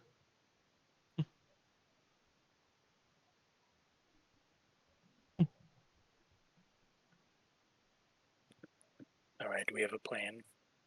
Flawless plan. Ocean's 11. The plan is to let War do all the work. The plan is we're gonna bring the Red Queen back online, so she can open the doors and we can escape. I think that having a scene with War, because poor War has just kind of been hanging out the whole mission. Uh-huh. I think War and the Timberwolf should wrestle, Mm-hmm.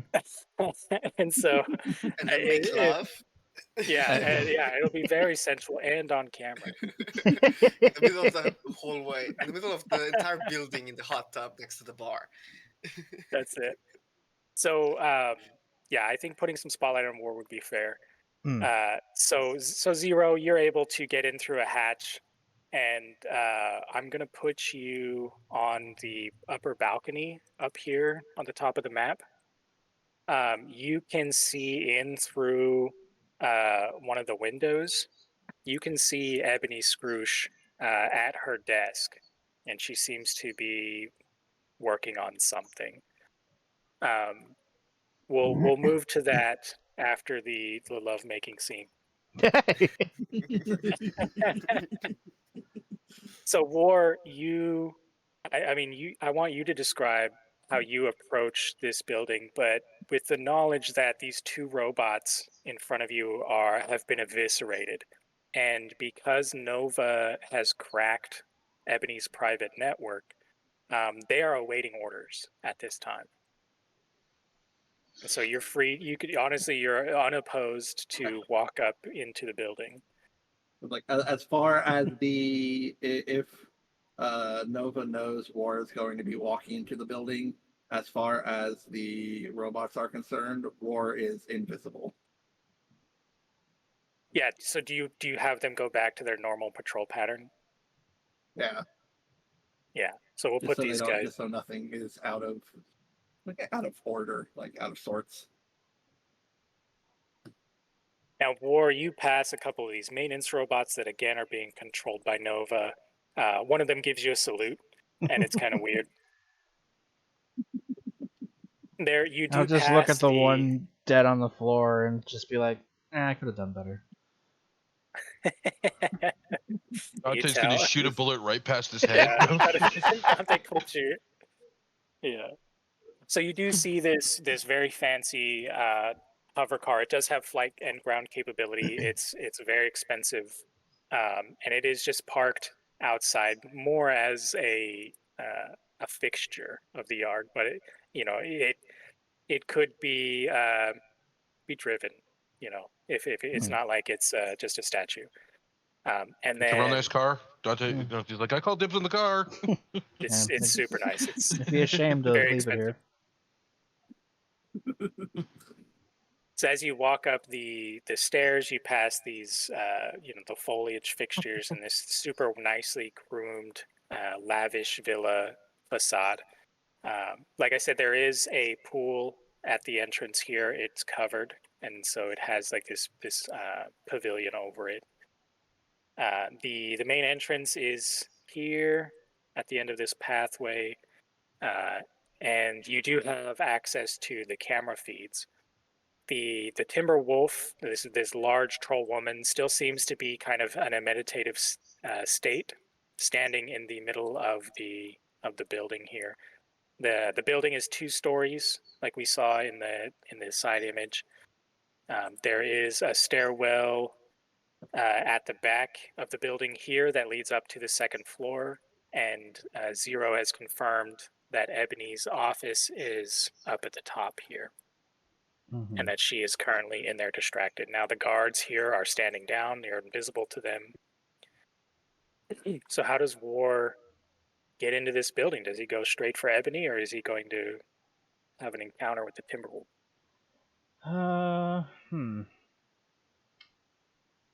It's like I do worry about those other 3 guards in the building. Those other 3 guards, I mean, they're just standing there. They're acting like nothing's happening. Mm-hmm. And so because Nova got 8 hits on Ebony's private network, she has almost full access. And we can kind of insert Nova here. If you would like to delve deeper, you could have full access. There are a couple things in this network that are still locked behind safes, but the power you have behind you is pretty intense. Ebony hasn't noticed an intrusion into her network yet. You did send that spoof command, but I wouldn't worry about the robot guards in the building. Okay. Huh. So I guess I could just walk right in. Yep. So as you get to the front door, you see that it's not like a reinforced door. This is a very cush, fancy villa that is not designed to be sieged. The Puget Pearl has a reputation for being impenetrable and being private, exclusive, right? So the people who live here in luxury, they have no concerns. They're surrounded by their own private security, right? But I would like War to, if he's looking for traps or anything like that, if he's still cautious, maybe make a perception check. All right, I could do that. If you have another skill like military tactics or something else you'd like to use, that's fair. I have security tactics. Security tactics, there you go. Go for it. All right, that is a better pull. So yeah, I can do that.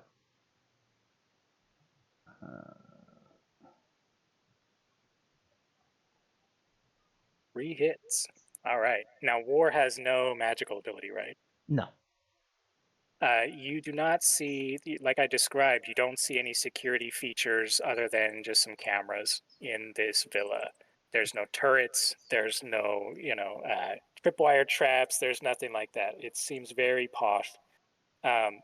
What you do know is that you have encountered magical traps before, and that you, as a non-magic user, are pretty vulnerable to that stuff. Mm-hmm. Do you have any way to detect that stuff? I will say with 3 hits, you suspect you might be missing something based on previous experience. Okay. I don't know if I do. I don't know what I would be looking for either. You probably don't, right? And that's pretty normal. Yeah. What I would recommend is getting have you seen those witching wands? Do you know what a witching wand is? No? In my field, so I mean, in my real life profession. So a witching wand is like a coat hanger in the shape of an L, and people will hold them in their hand and walk down the road or walk along, a piece of land. And the witching wand will switch directions based on where there's water underneath the ground. Dowsing rods. But yeah, they're Dowsing also rod. referred to as the dowsing rod. Yeah. Dowsing Yeah. rod. Witching rod is the same thing, yeah. So something like that, like some hoodoo voodoo charm. Mm. In fact, you might have Crim make you a charm that helps you detect traps, things like Yeah. that of a magical nature. So War kind of hesitates at the front door, just doesn't want to get blown up again by a fireball trap. Mm-hmm. At that time, you feel like a cold chill on your massive shoulder, and the face of Merlin starts to semi-apparate Oh, next good. to you, and Merlin says, I don't want to get caught helping you, but I applaud that you've made it this far. Please keep in mind that Madame Scrooge is the priority here, but you should know that the Timberwolf is currently trying to find out what's going on. She's suspicious. There are mystical runes throughout the premises that will alert her to your presence, and take that as you will. I did notice your friend Krim is currently occupied tussling with her spirit wolf. So it seems like you may have an advantage. The wolf assists the timber wolf in her work, and seems to be distracted right now. So as soon as you cross through this threshold, her magical wards will notify her that you're here. Other than that, I don't know if there's much help that I can give you. Okay. Do you have any questions for me before I go back into hiding?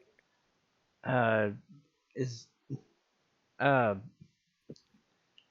is there anything that's going to blow up in my face if I walk through this door? Oh, I don't believe so, but the magical runes that she has placed around here just seem to be more of detection. I see. Now the Timber Wolf is I've never seen her in combat, of course, but she has quite a nasty reputation for tearing her opponents to pieces, quite literally. So, whatever your plan is, I hope that it's you've accommodated for that. Mm-hmm. Well, Now, thank you for that.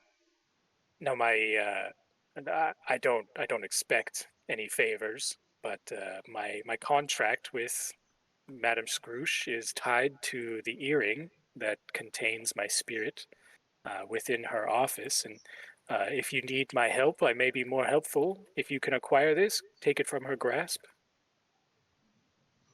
Okay, I will be on the lookout then. And please remember the priority of this mission is to make sure that Madame Scrooge does not inflate prices across her gift stores for the holidays. Mm-hmm. Many families and children will suffer, and good luck. Thank you. So the ghost disappears.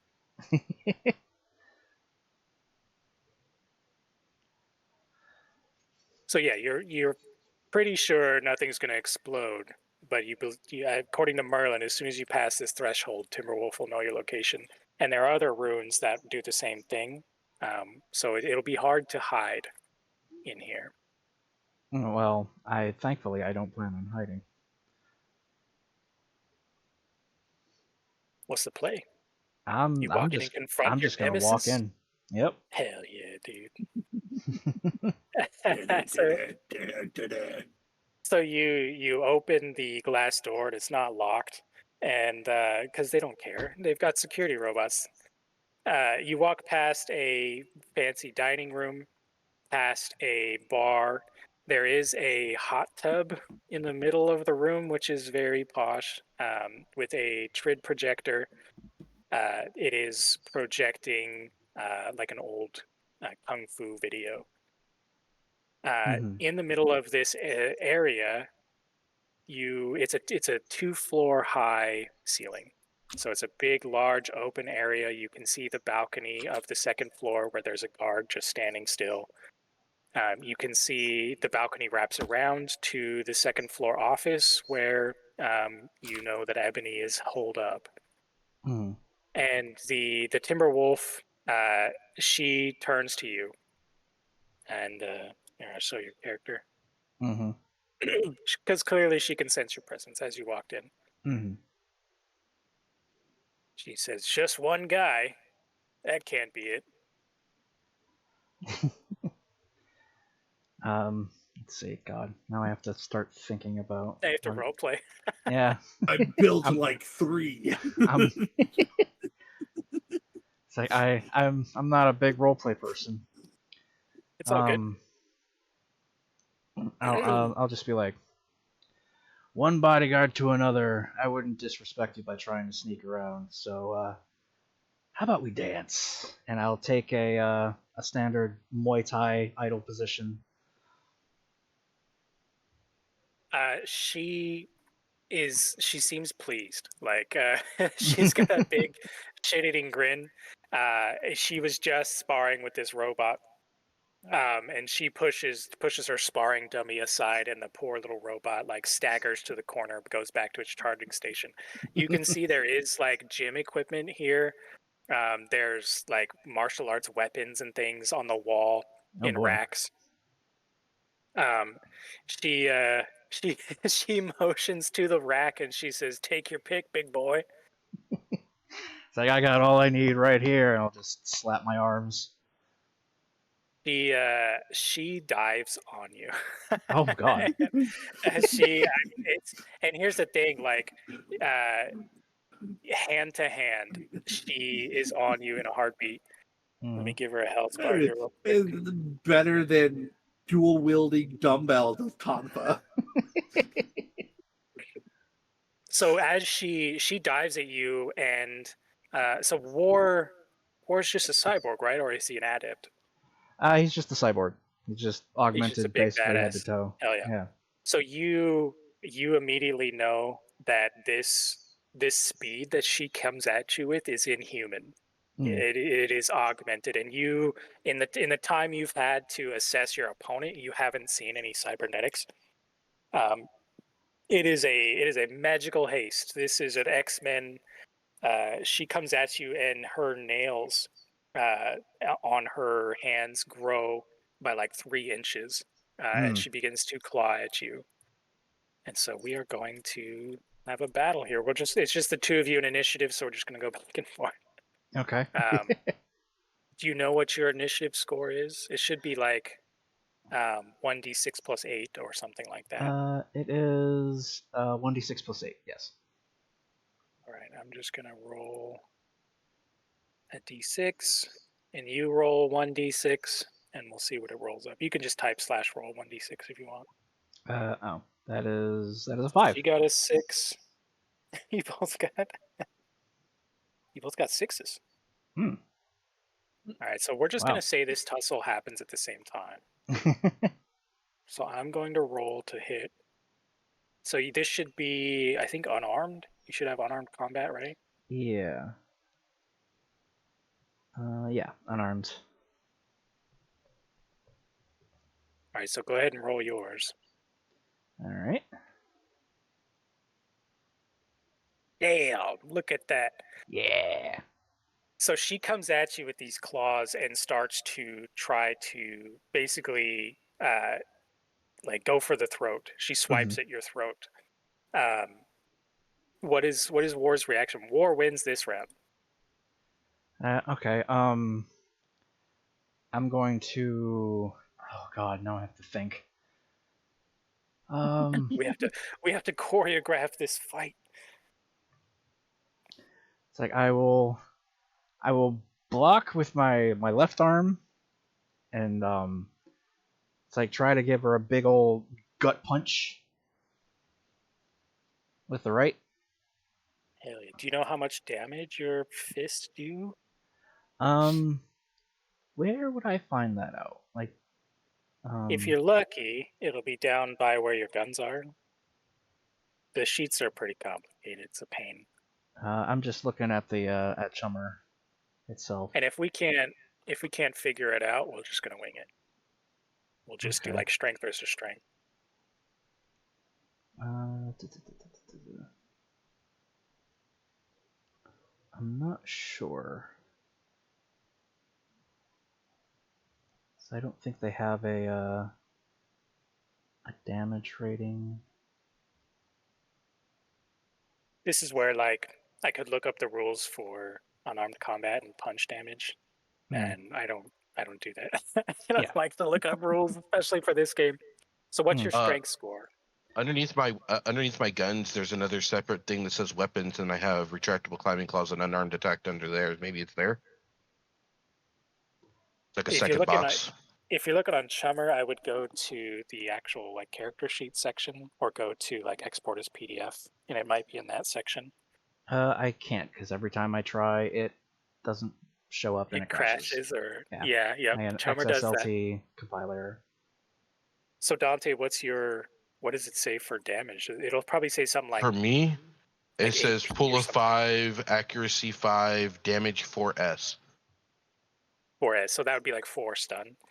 Yeah, but So remember, I'm like weak. you're So different, right? So I'm gonna yeah. give War a we'll just do 6 damage.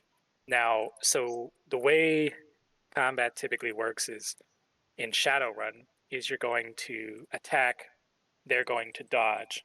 If they fail to dodge, then the damage is dealt plus the extra hits minus their armor, and it sucks, man. I fucking hate Shadowrun combat, so that's why we kind of wing it. So you hit the Timber Wolf, and you're able to parry her blow aside.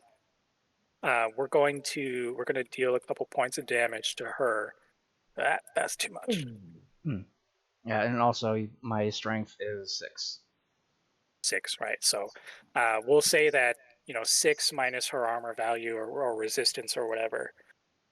So this exchange, like how did you hit her? In the gut. Oh yeah, you give it the old gut punch. Yeah. You feel like one of her ribs crack, and you can Ooh. see like the wind is knocked out of her, and there's a little bit of blood that comes out like onto her lip, but you see she gets a big old grin, and you can see some tusks underneath, and she launches another salvo. So we're gonna drop boy. another attack. Just go ahead and roll. Oh, for Dude, my dice are so consistent. Yeah, go ahead and roll another melee attack. Unless you want to dodge or do something else. If you want to grapple, we could do a strength contest. Yeah, I'd like to go into a Muay Thai grapple. That'd be great. Yeah, so your strength score is 6? Yes. Yeah, hers is an 8. Ooh. So I'm going to roll a pool of 8 and you'll roll a Big pool lady. of 6. Okay. She has superpowers, which is a little unfair, but you also have cybernetics. All right, so the two of you begin to grapple. She is, I would say, like war-sized, but female, right? So clearly a little bit smaller, but like the weight is not too much for you. You probably weigh like 50 pounds more than this person. And with her silly adept magic powers, she puts you into a suplex and throws you to the ground. Oh, okay. So we're just gonna give you a little bit of damage. Not that much damage. All right, so she has you pinned, and she has her claws like dug into your. Don't you? You have like cybernetic skin. I mean, and it's like on the verge of piercing through. Like it can't quite because it's synthetic, but she is vicious. This tussle, like she is trying to not make you submit. She is trying to cause as much damage, and so she begins Yeah, to she's like trying to scratch rip me and apart. claw. Yeah, she's trying to shred you before you die. Like that's it Dante, seems like she takes she likes this sort of confrontation and that she savors the violence. Dante's gonna, talk to you through comms. You want I should shock her a little bit? Nah, I'm good right now. Shut up, get out of my ear, I'm focused. Now, you guys are all seeing this tussle go down. You've got live feeds through the cameras of the robots. You've got actual cameras inside the villa here. It looks like war is starting to lose some fluids. The Timberwolf has taken a good solid hit. I want we'll have this tussle play out, but consider how you're going to get Ebony to to squeal or to give up her secrets or to change her evil ways.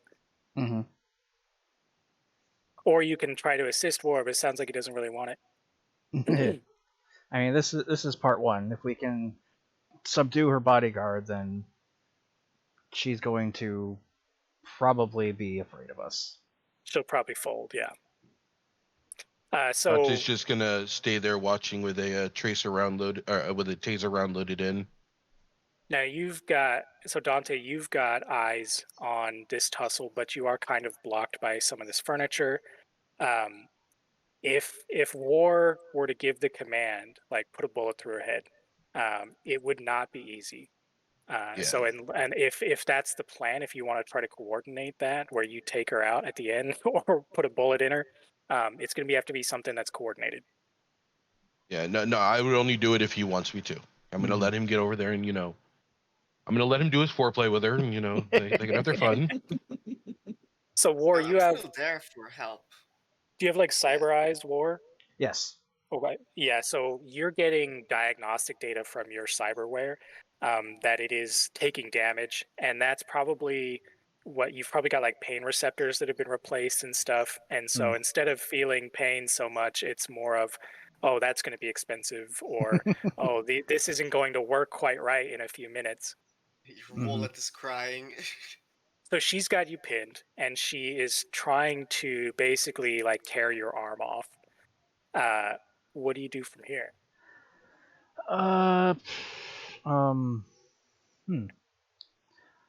It's like she's focused on one arm, correct?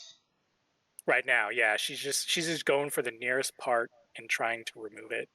All right, I'm gonna try to elbow her head with my free arm to try and stun her and get the upper hand. Oh yeah, dude. Yeah, 'cause I got Now, Muay Thai training. I'm all about those elbows and knees. so I think this will be her strength to try and rip your arm off, and then you'll try to hit her to stop her. So I'm going to roll her strength. Oh boy. And you go ahead and roll your melee attack. Okay, and that's unarmed. So it's 12. There you go. So you give her the elbow right to the temple.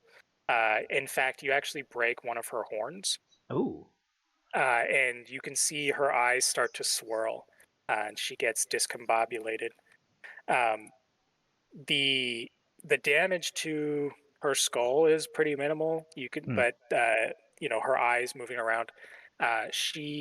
You can see her grit her teeth. Her like her enjoyment of this seems to decrease as she unlatches from your arm. She gives you a big meaty boot, and you can see now she's got these military boots. Seems to be wearing kind of like casual military attire. Same She as me. separates from the fight, and she's gritting her teeth, and she starts to breathe heavily, and her form actually starts to shift. Ah, shit. Let me pull these guys out real quick here.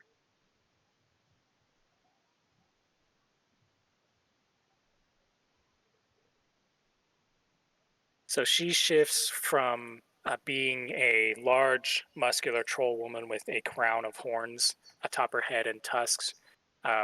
Her skin begins to kind of split and tear and stretch, and fur sprouts from it. And her face begins to contort. You can hear the snapping of bones, and it seems to be a mix of like pain and pleasure as she begins to transform. And in front of you, you can see the true form of the timber wolf. Oh boy.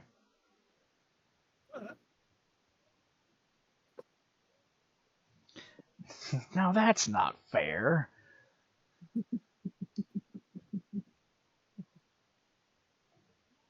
All right, let's get rid of that. Now, how do you feel about head pats?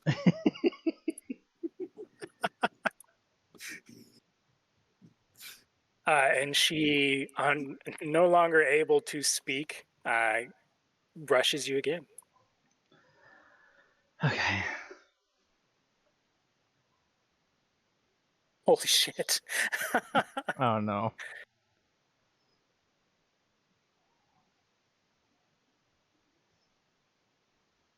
Now, the rest of you are watching this scene.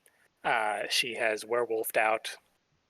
She lunges at war in a feral, just extremely violent rage.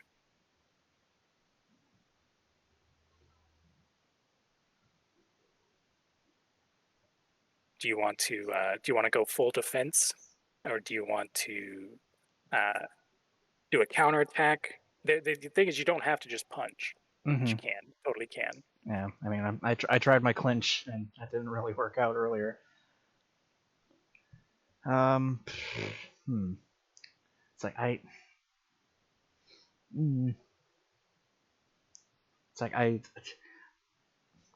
it's like I want to give her a good knee to the head too, but like I gotta like get in there. You could use the environment. You could so if you were to Oh yeah, say, yeah. That's true too. I'm going to roll not to deal damage but to intercept this attack, then I would, if it succeeds, it would be like, okay, you didn't deal any damage, but you also didn't take any damage. Yeah. Just try to, think of strategy, or you could just punch. Yeah, I mean, okay. So as they lunge at me, I'm gonna try to like dodge like to the side, because like they're like obviously putting their all into the forward motion, so I can try to slip to the side, maybe trip them and reposition. So what's your pool for your fist, your unarmed attack? Was that like It's 12? 12. Yes. 12. I'll give you a +2 to this roll to try and avoid the attack and kind of redirect. Okay. Ugh. See, that's why I gave you the bonus. It's such a juicy fucking attack. This is like a critical hit. So she got 7 net hits on you. Oof. This is gonna take you down. We're gonna drop your stun pool and your health, and so we're gonna say that because I don't want you to fucking eat it here with this one hit. So because your health and your stun pool are basically at half, you're going to have negative modifiers to your rolls from the injuries. And so the Timberwolf lunges, larger form, basically the same form as you but larger, um, just slams into your chest with these super massive sharp claws and hands, and they pierce into your synthetic skin, into the ribs, and they slam you into this trid projector, which basically explodes with like 600 pounds of meat and muscle. And it's a big hit. Those alarms in your HUD are now screaming, and they're reporting like there's damage to your lungs and internal tissue and things like that. And this Timberwolf is just rabid, raising claws and slashing, tearing, biting. So the damage to your cyber meat suit is getting pretty thick. Dante, buddy, still there? do you call for help? Yeah. You got All this. right. You got this, buddy. I'll shoot a taser round at her, see if I can't, stun her for a second. Let War get it back up and get back on top. War, do you want to use this because the Timberwolf has their claws dug into your ribs and they are latched, right, and just tearing. Do you want to use this to like being latched on and grappling with this thing to line up a shot for Dante? Yes. So what I'll do is it'll be strength versus strength again. And if you succeed, then instead of dealing damage, you'll position Timberwolf for a shot. Okay. Does that sound fair? Yeah. All right. Zero will hear this, cry for help. He'll be watching the entire fight with one eye, and he's also gonna go try to help from a distance. Suddenly, my friend is bleeding a lot. Like, I tried to be honorable about it. I tried to be fair. She doesn't want to play fair, so now she has to reap the consequences. So, I rolled 4 hits on my strength. Go ahead. I think your strength is 6, right? I can. So this is where I need to edge. yeah, I need to edge on her. Hello? Yeah. Hello. I need to re-roll. War is edging. So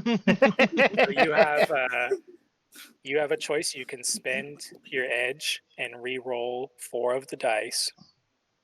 You need at least 4 hits because she got 4 hits. Yeah, I have 2. So you'd need 2 more hits on your pool of 4, Yeah, or you could burn it and automatically succeed +4.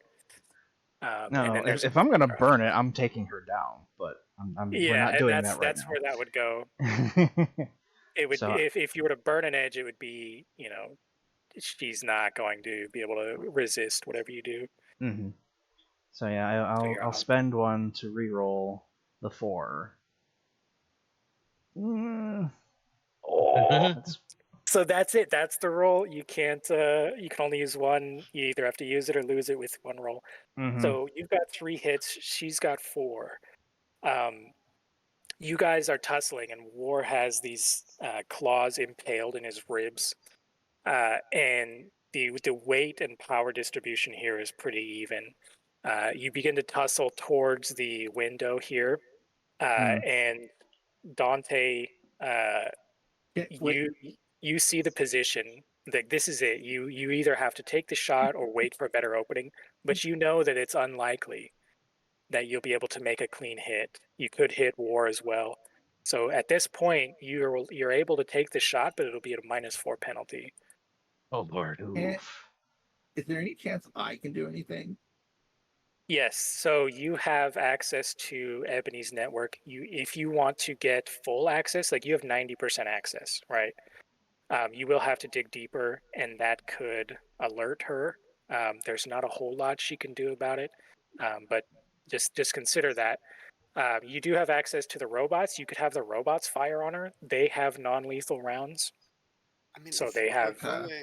if we're going for something that loud, then I'd rather stay near her to shut her up and keep her in the room. So that's the situation. If you want to strategize, Ebony, for example, zero, you could probably crack the lock on the window or the door and go in there and put a gun to Ebony's head. That's totally within the scope of what you could do. With how When far away I am, how long would it take me to get over there? Like if I levitated myself and just fucking started heading towards the mansion. you can levitate, dude. Yeah, I can levitate. Hell yeah! I didn't know that. He has some minor spell, doesn't he? Yeah, I have minor spells. I have levitate, camouflage, heal, death touch, and acid stream. Yeah, so I imagine levitate would be like you leap from the railing and have slow fall kind of thing. Yeah. I would say, war would probably take a couple more hits before you show up, but you could get there. I mean,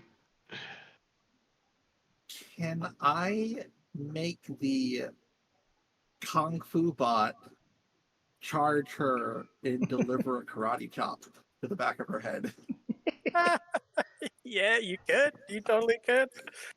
and while That's like she's doing kind of that, I think I'm weird. gonna I'll cast levitate on myself. I'll hop off the edge and kick towards the building, try to get there as fast as I can. Zero's gonna position himself in such a way where he can throw his knives at the Timberwolf. Yeah, now it's Operation Save War. Yeah. Now, to be fair, the Timberwolf is wounded still too. They were just feral. Yeah, Yeah. but War is currently impaled, so I think we have to save War. So Dante, I mean, like I said, you can take the shot, take it or leave it at a -4 or not.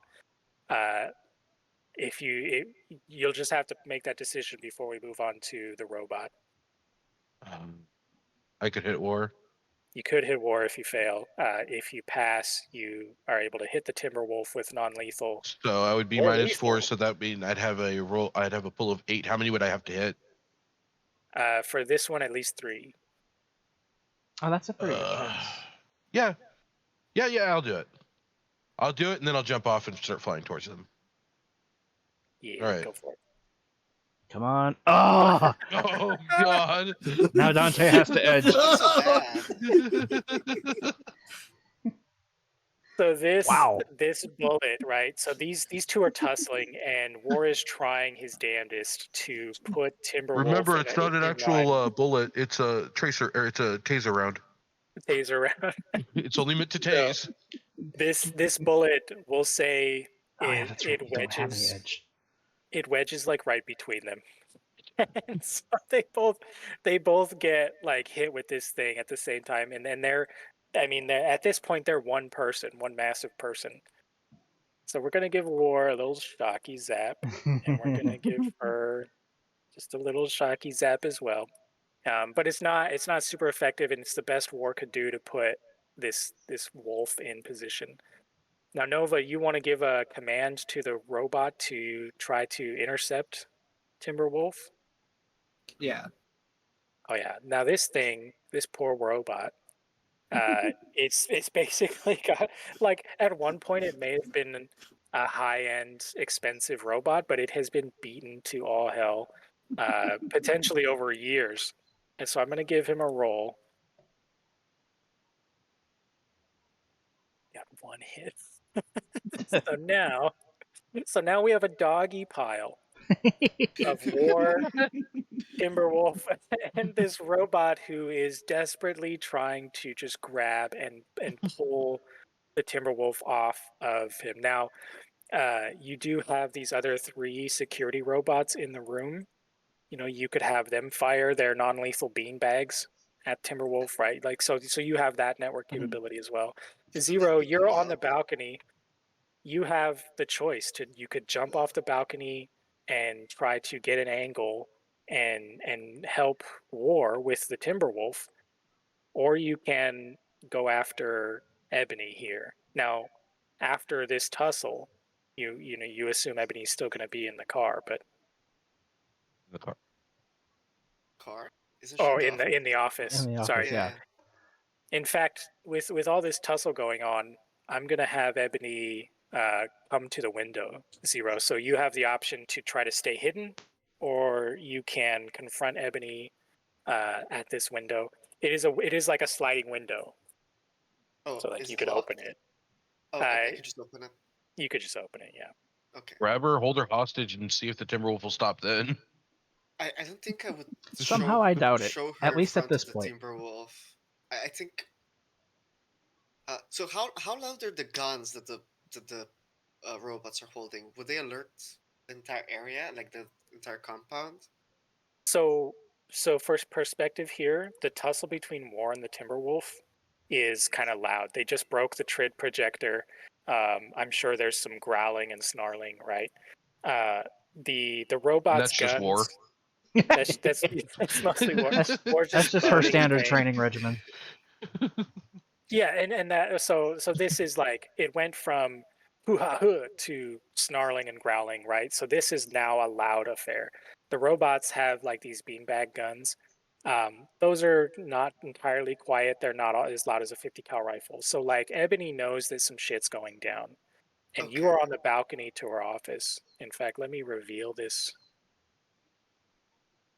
In that case, I'll go grab Ebony instead of helping War, because if I can kidnap her, we don't have to worry about her calling the police on us, or the doing a personal call to the chief security officer and then having him show up. So for Zero, uh, you have access to the whole network. Like Nova, Ebony went from being in a secure bubble of uh, excess to now being in a prison of Nova's making.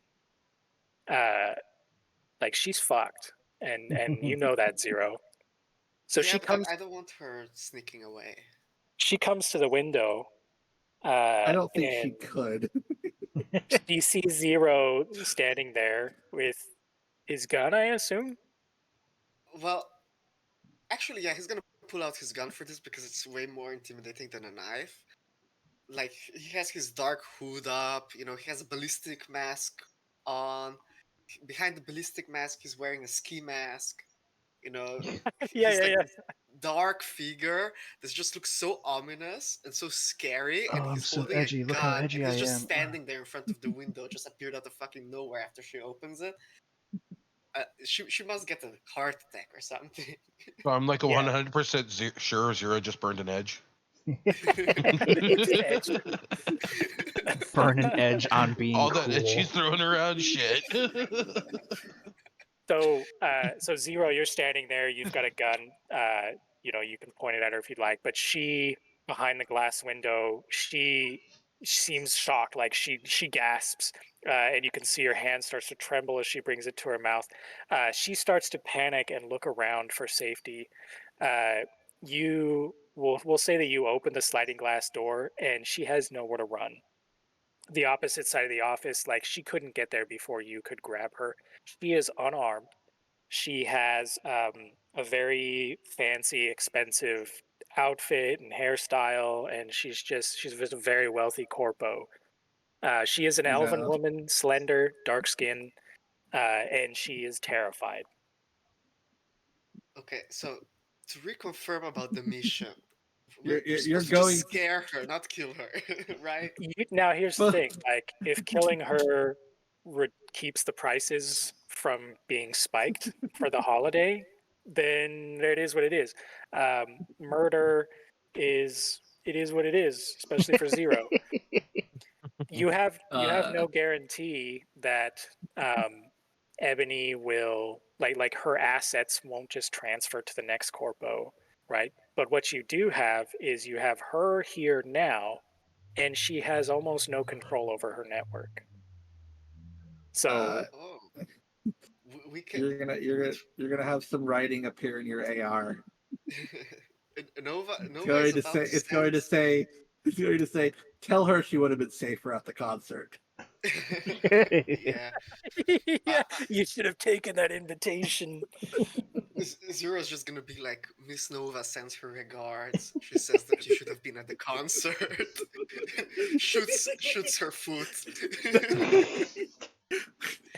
Don't use my name. Don't be like iced in my regards. It's like mafia, you know. I'm the hitman. Nova's You're the trying to mob lead a double boss. life over here. Come on, man. Yeah. So Nova, I imagine like so Ebony's in her office and she's got these holographic displays for all of the work and business stuff that she has to do. I imagine Nova just takes over all of those displays. And does she show her face? I mean, how does she like rub it in? Nah, Actually, she's just gonna broadcast the concert. Yeah, so it's just this concert going. Hell yeah. And now you got fighting music. Come on, that's inspiration. I gave you a VIP invitation. So so Zero, you basically have Ebony at gunpoint. Ebony knows that her network has been compromised. She puts her hands up, again, very well manicured, soft hands. She's still kind of trembling.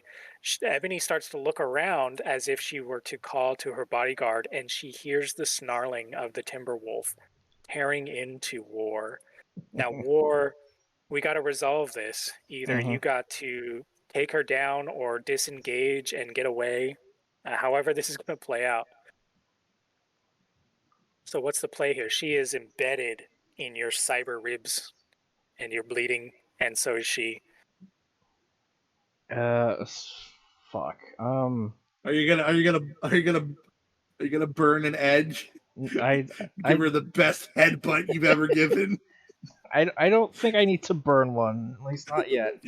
Hey, oh. It's like I am gonna try and give her a good headbutt though.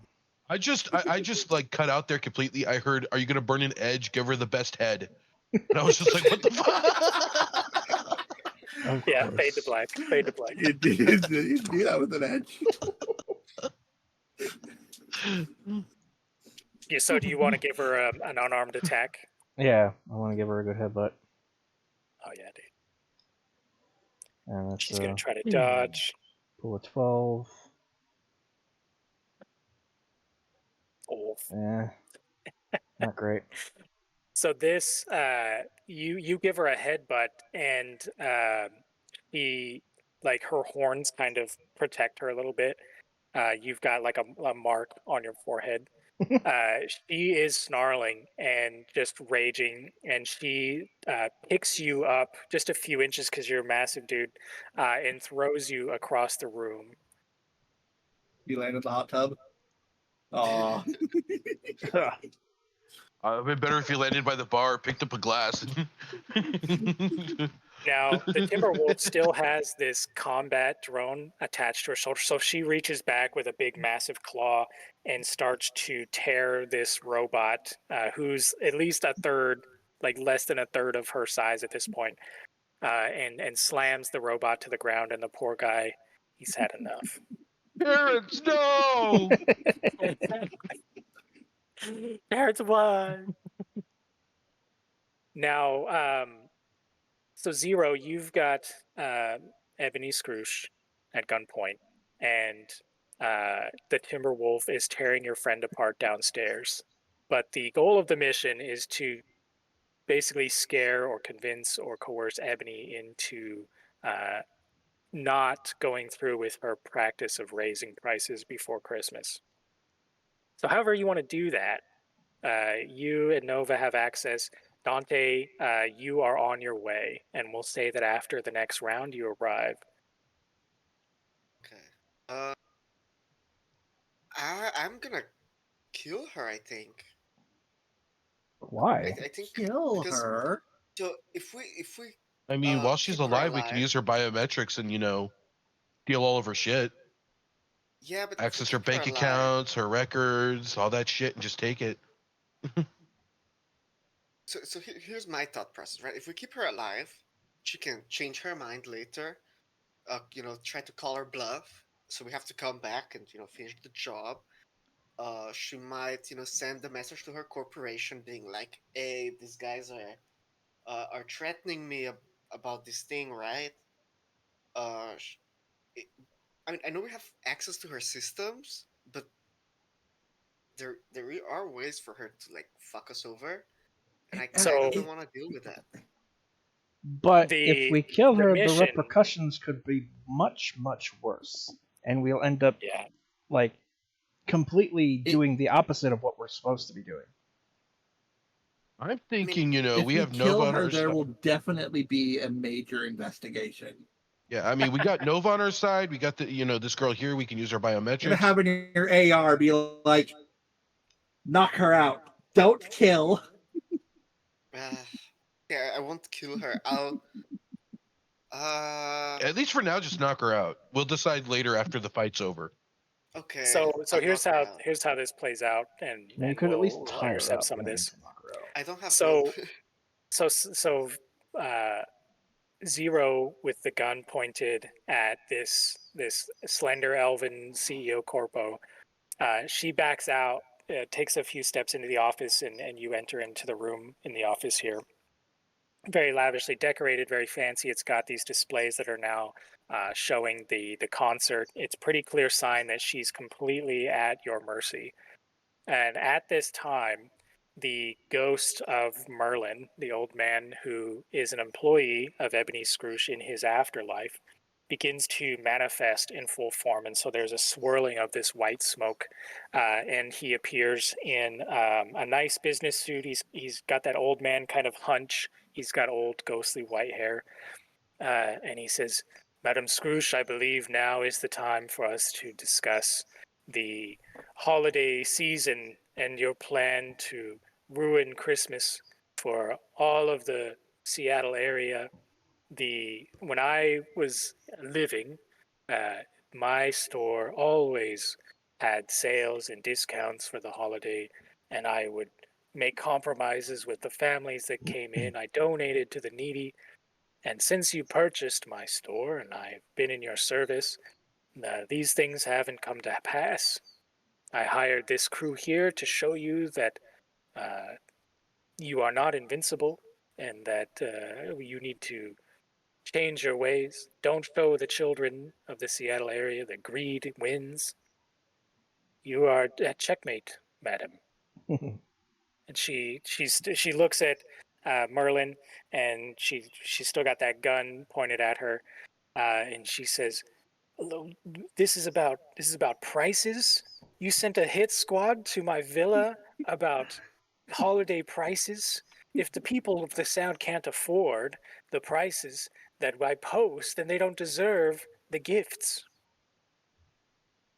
And Merlin, this spiritual form, this ghost of an old man, he gives kind of a sigh and begins to his ghostly, smoky form begins to swirl around and envelop Ebony, and her eyes kind of glaze back in her head, and with an angry old voice, he says, "The damage you will do will last for an entire generation. I did not agree to this in our deal." And the diamond earring on her ear begins to kind of glow and pulse, and you can see her eyes just flickering rapidly as she's being sent visions of families suffering for the holiday. Um, she collapses in a heap, and the earring shatters. As it shatters into diamond dust, the form of Merlin begins to appear again, but it's thinner this time.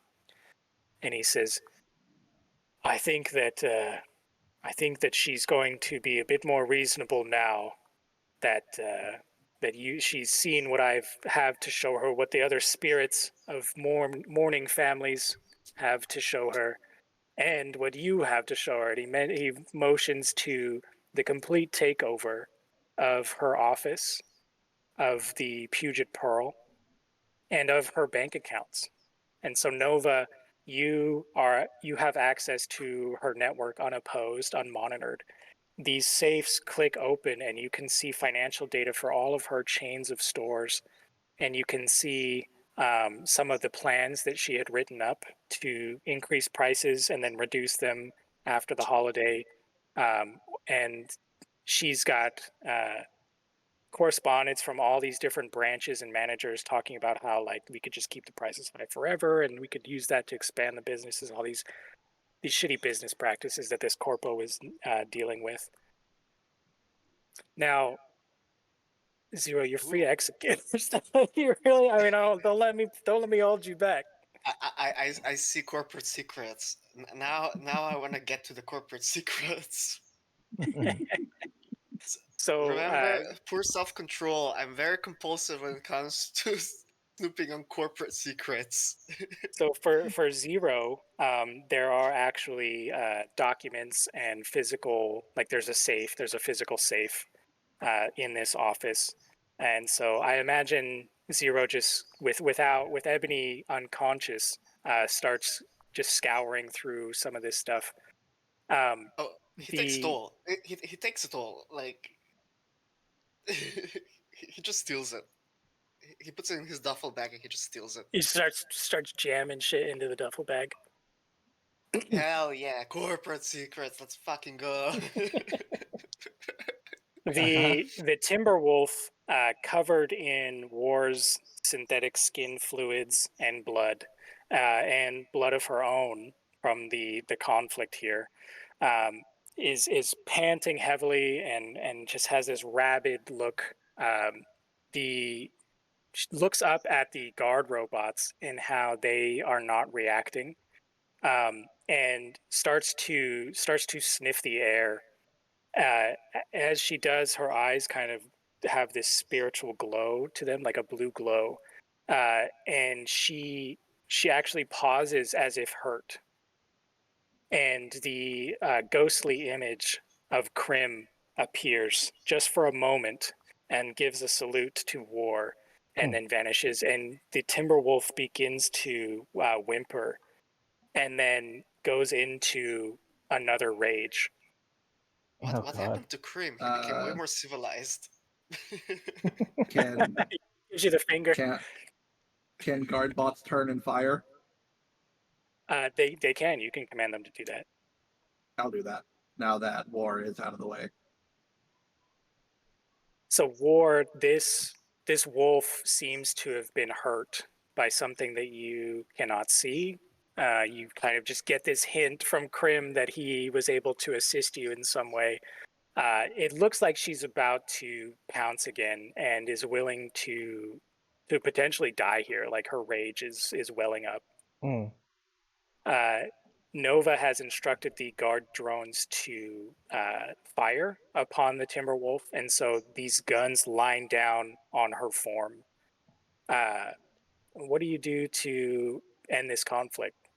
I will also pull out my handgun that I had taken from the shipping container that I gave to Zero to give to me later. The guards do have non-lethal rounds. I also do. That's I right. have stick and shock.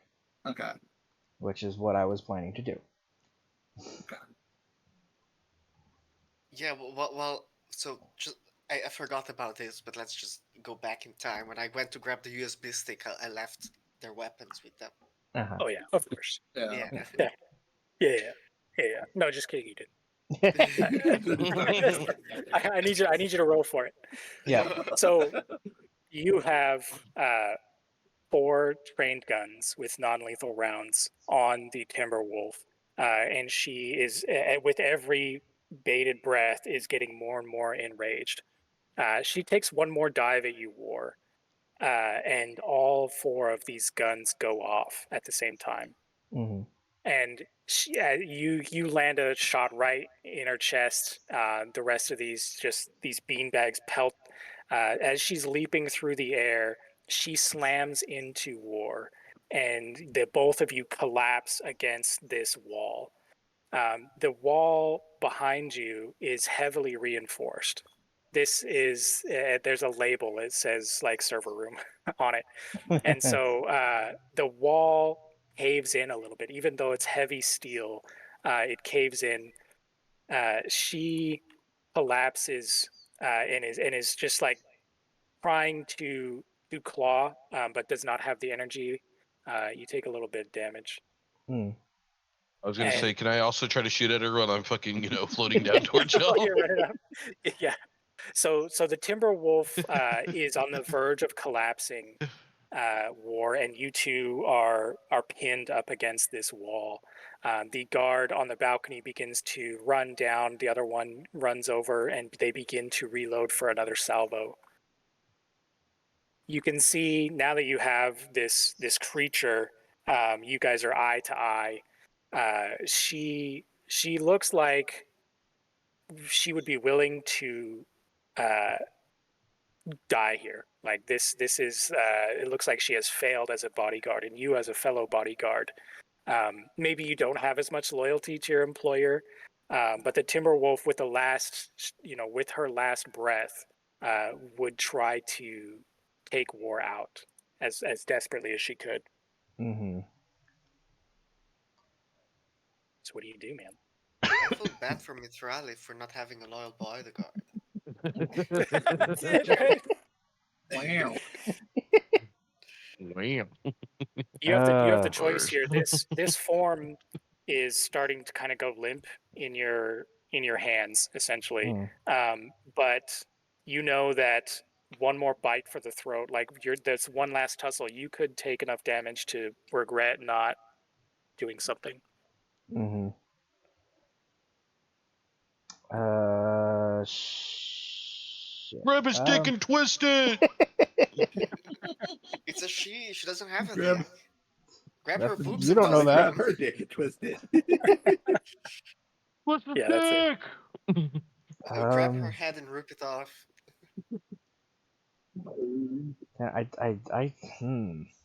I mean, I still don't want to kill her if I don't have to. You could, yeah, I mean, at this The point, pacifist. you could choke her out. You Yeah. could put another non-lethal dart in. You think that, like, unless you throw this person or separate from this person, like, they might get one last swipe in. And you're looking at medical bills, you're looking at repair bills for your cybernetics versus this person being taken down by these guards. I am going to do my best to lift up this creature and suplex her. Yeah, give her the chair. My God. Why So not so the Bane treatment? the Timberwolf is just, like, again, starting to lose consciousness, but that last bit of rage is digging their claws into your arm, these massive cybernetic arms and shoulders, and there is a little bit of damage, and you use them clinging to you desperately. You pick up this werewolf creature, with this horned werewolf creature, and place them, with a hand on their chest, just slam them into the ground, and the ground actually gives. The tiles give, and there's a massive, like, slamming sound that reverberates through this 2-floor high ceiling, and the Timberwolf is passed out, is completely taken down, non-lethally, and as you separate from this furry rabid form that is now unconscious, you get a survey of the damage that's done to you, and the repair bill and the fluids that you're missing is taking quite a toll on your form. But you know that you're going to walk away from this. The robots have, they basically just stand there pointing in case she twitches. At this point, Dante, you join the rest of the crew. Nova, your concert is almost over, and the fans seem to be really pleased with it. The toll, the physical toll that this this hacking effort, the software that you wrote, takes on you, starts to settle in after the concert, and you understand both the fatigue that this creation took from you, but also the amount of responsibility now that you have this massive supercomputer under your thrall. Immediately uploads 10 terabytes of porn. to every drone. No, fuck Yes. that. 10 tibby bites of porn. Well, entire server of porn. So the spirit of Merlin, um, he's still half apparated in the room with Zero, as Zero's rummaging through all the stuff, and he looks down at his unconscious employer.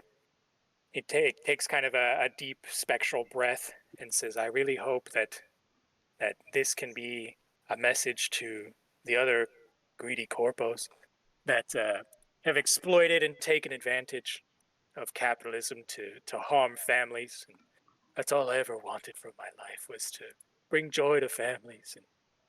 And he starts to kind of quiver and fade away. Now, Nova, you get a message on your private network, and it has to. It's a bit staticky as it's trying to get on, through the walls of the sound and Mhm. everything. But using the power of the dome, you have no problem clearing up the feed. You get a message from the great grandson, whose name I have here, Scratch, Mhm. the corpo kid who helped with the seance at the beginning. Mhm. Um, Scratch says, can you patch me in with my great grandfather? I he I think that he doesn't have much time left, and I'd like to say some words." Yeah, I'll just patch them through her computers. You patch. He's got a visual feed, and he can see the ghost of his great grandfather. And Merlin uh, looks up at the feed, and he says, "My boy, I tried to do my best for you and your family and the families of the area. Please, continue my legacy and think of me when you are climbing the ladder." And Scratch seems to be kind of having an emotional moment, and he gives a nod, and the ghost of Merlin evaporates into thin air. What a weird guy. He's an anti-corporate capitalist. He works a day job. He's a salary man, you know. Who also wants us to rob rich people? Like, gets his Well, boss. Well, his grandfather wanted to do the mission. Now, how much gets robbed is up to you guys. So Zero, you are packing your bag full of corporate paraphernalia and private documents and things that can be ransomed on the black market. Could be used to blackmail Ebony in the future to keep her on a short leash. Uh, War, you've got some repair bills that you're going to have mhm. to take under. That'll be part of the cut that you get from the mission. Mm. Dante, you've got to buy some ammo, and and And I got a new car. Nova, you have I'm taking that access. fucking car. You've got this network under your control, right? Yep. And now, I mean, it would be almost the easiest thing in the world to just write your name as owner of at least the villa, if not the entire Pearl. But there are interested parties, investors and other corporate entities that are interested in the Pearl. And so you're going to have to, if you want to maintain control and ownership of this thing, you're going to have to protect it and defend it from the other interests that may be. Oh, that's fine. Oh, also, I think we're gonna do a little reforming. I'm going to instruct through AR overlay to uh, kidnap Timberwolf and uh, Ebony. Well, Timberwolf Do you is imprison? unconscious. Do you imprison them? I'm going to teach them the meaning of making money while also being charitable. You can put them to Oh work. Nova, which is no. what Nova does. Can Zero So go and go and steal shit? I'm going to forge whatever I need to in the system to say that they have left on a business trip. oh yeah, yeah, and that so there is actually, as you're going through some of the schematics and function of the barge, there is actually a prison underneath the barge in some of the maintenance hatches, which is you're not quite sure how legal it is to have a private floating prison island. Um, and you start going through some of the roster of people who are stored down there and some of the documents between Ebony and some of the other residents there, because you have access to all of the private networks of the other residents there. Um, you have enough data to convict all of the residents here of like conspiracy to do certain crimes, money laundering, like a ton of criminal activity. Human Oh, trafficking, Human trafficking, so exactly. probably sex so what you're trafficking. saying, so what you're saying is my shadow ownership will go unopposed. At least by the residents. You've got blackmail. You've got basically everyone in the Pearl by the balls. And like I Hello, said, boss. some. This will be a fruitful business adventure. Yeah, he seems he seems fucking stoked and begs. He's on his knees. He's like, I swear I've never been anything but a fan. Zero's gonna let Nova take care of Ebony.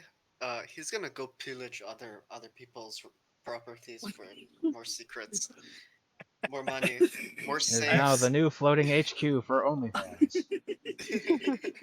I imagine Yeah. Zero shows up like the tax man and he's like, empty your pockets.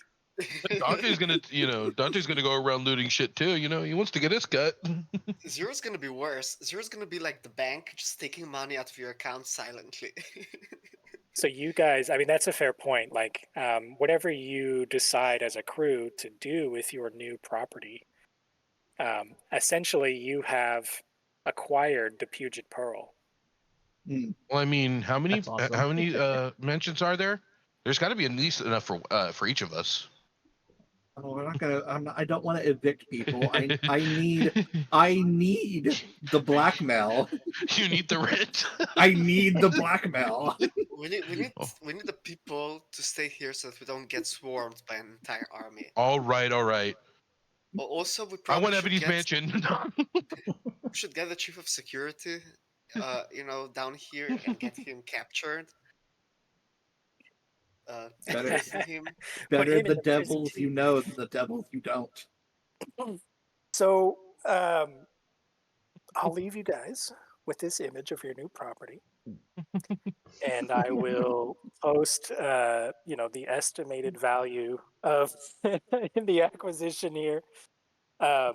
You do have basically 1,000 security drones to defend your new castle. Alrighty.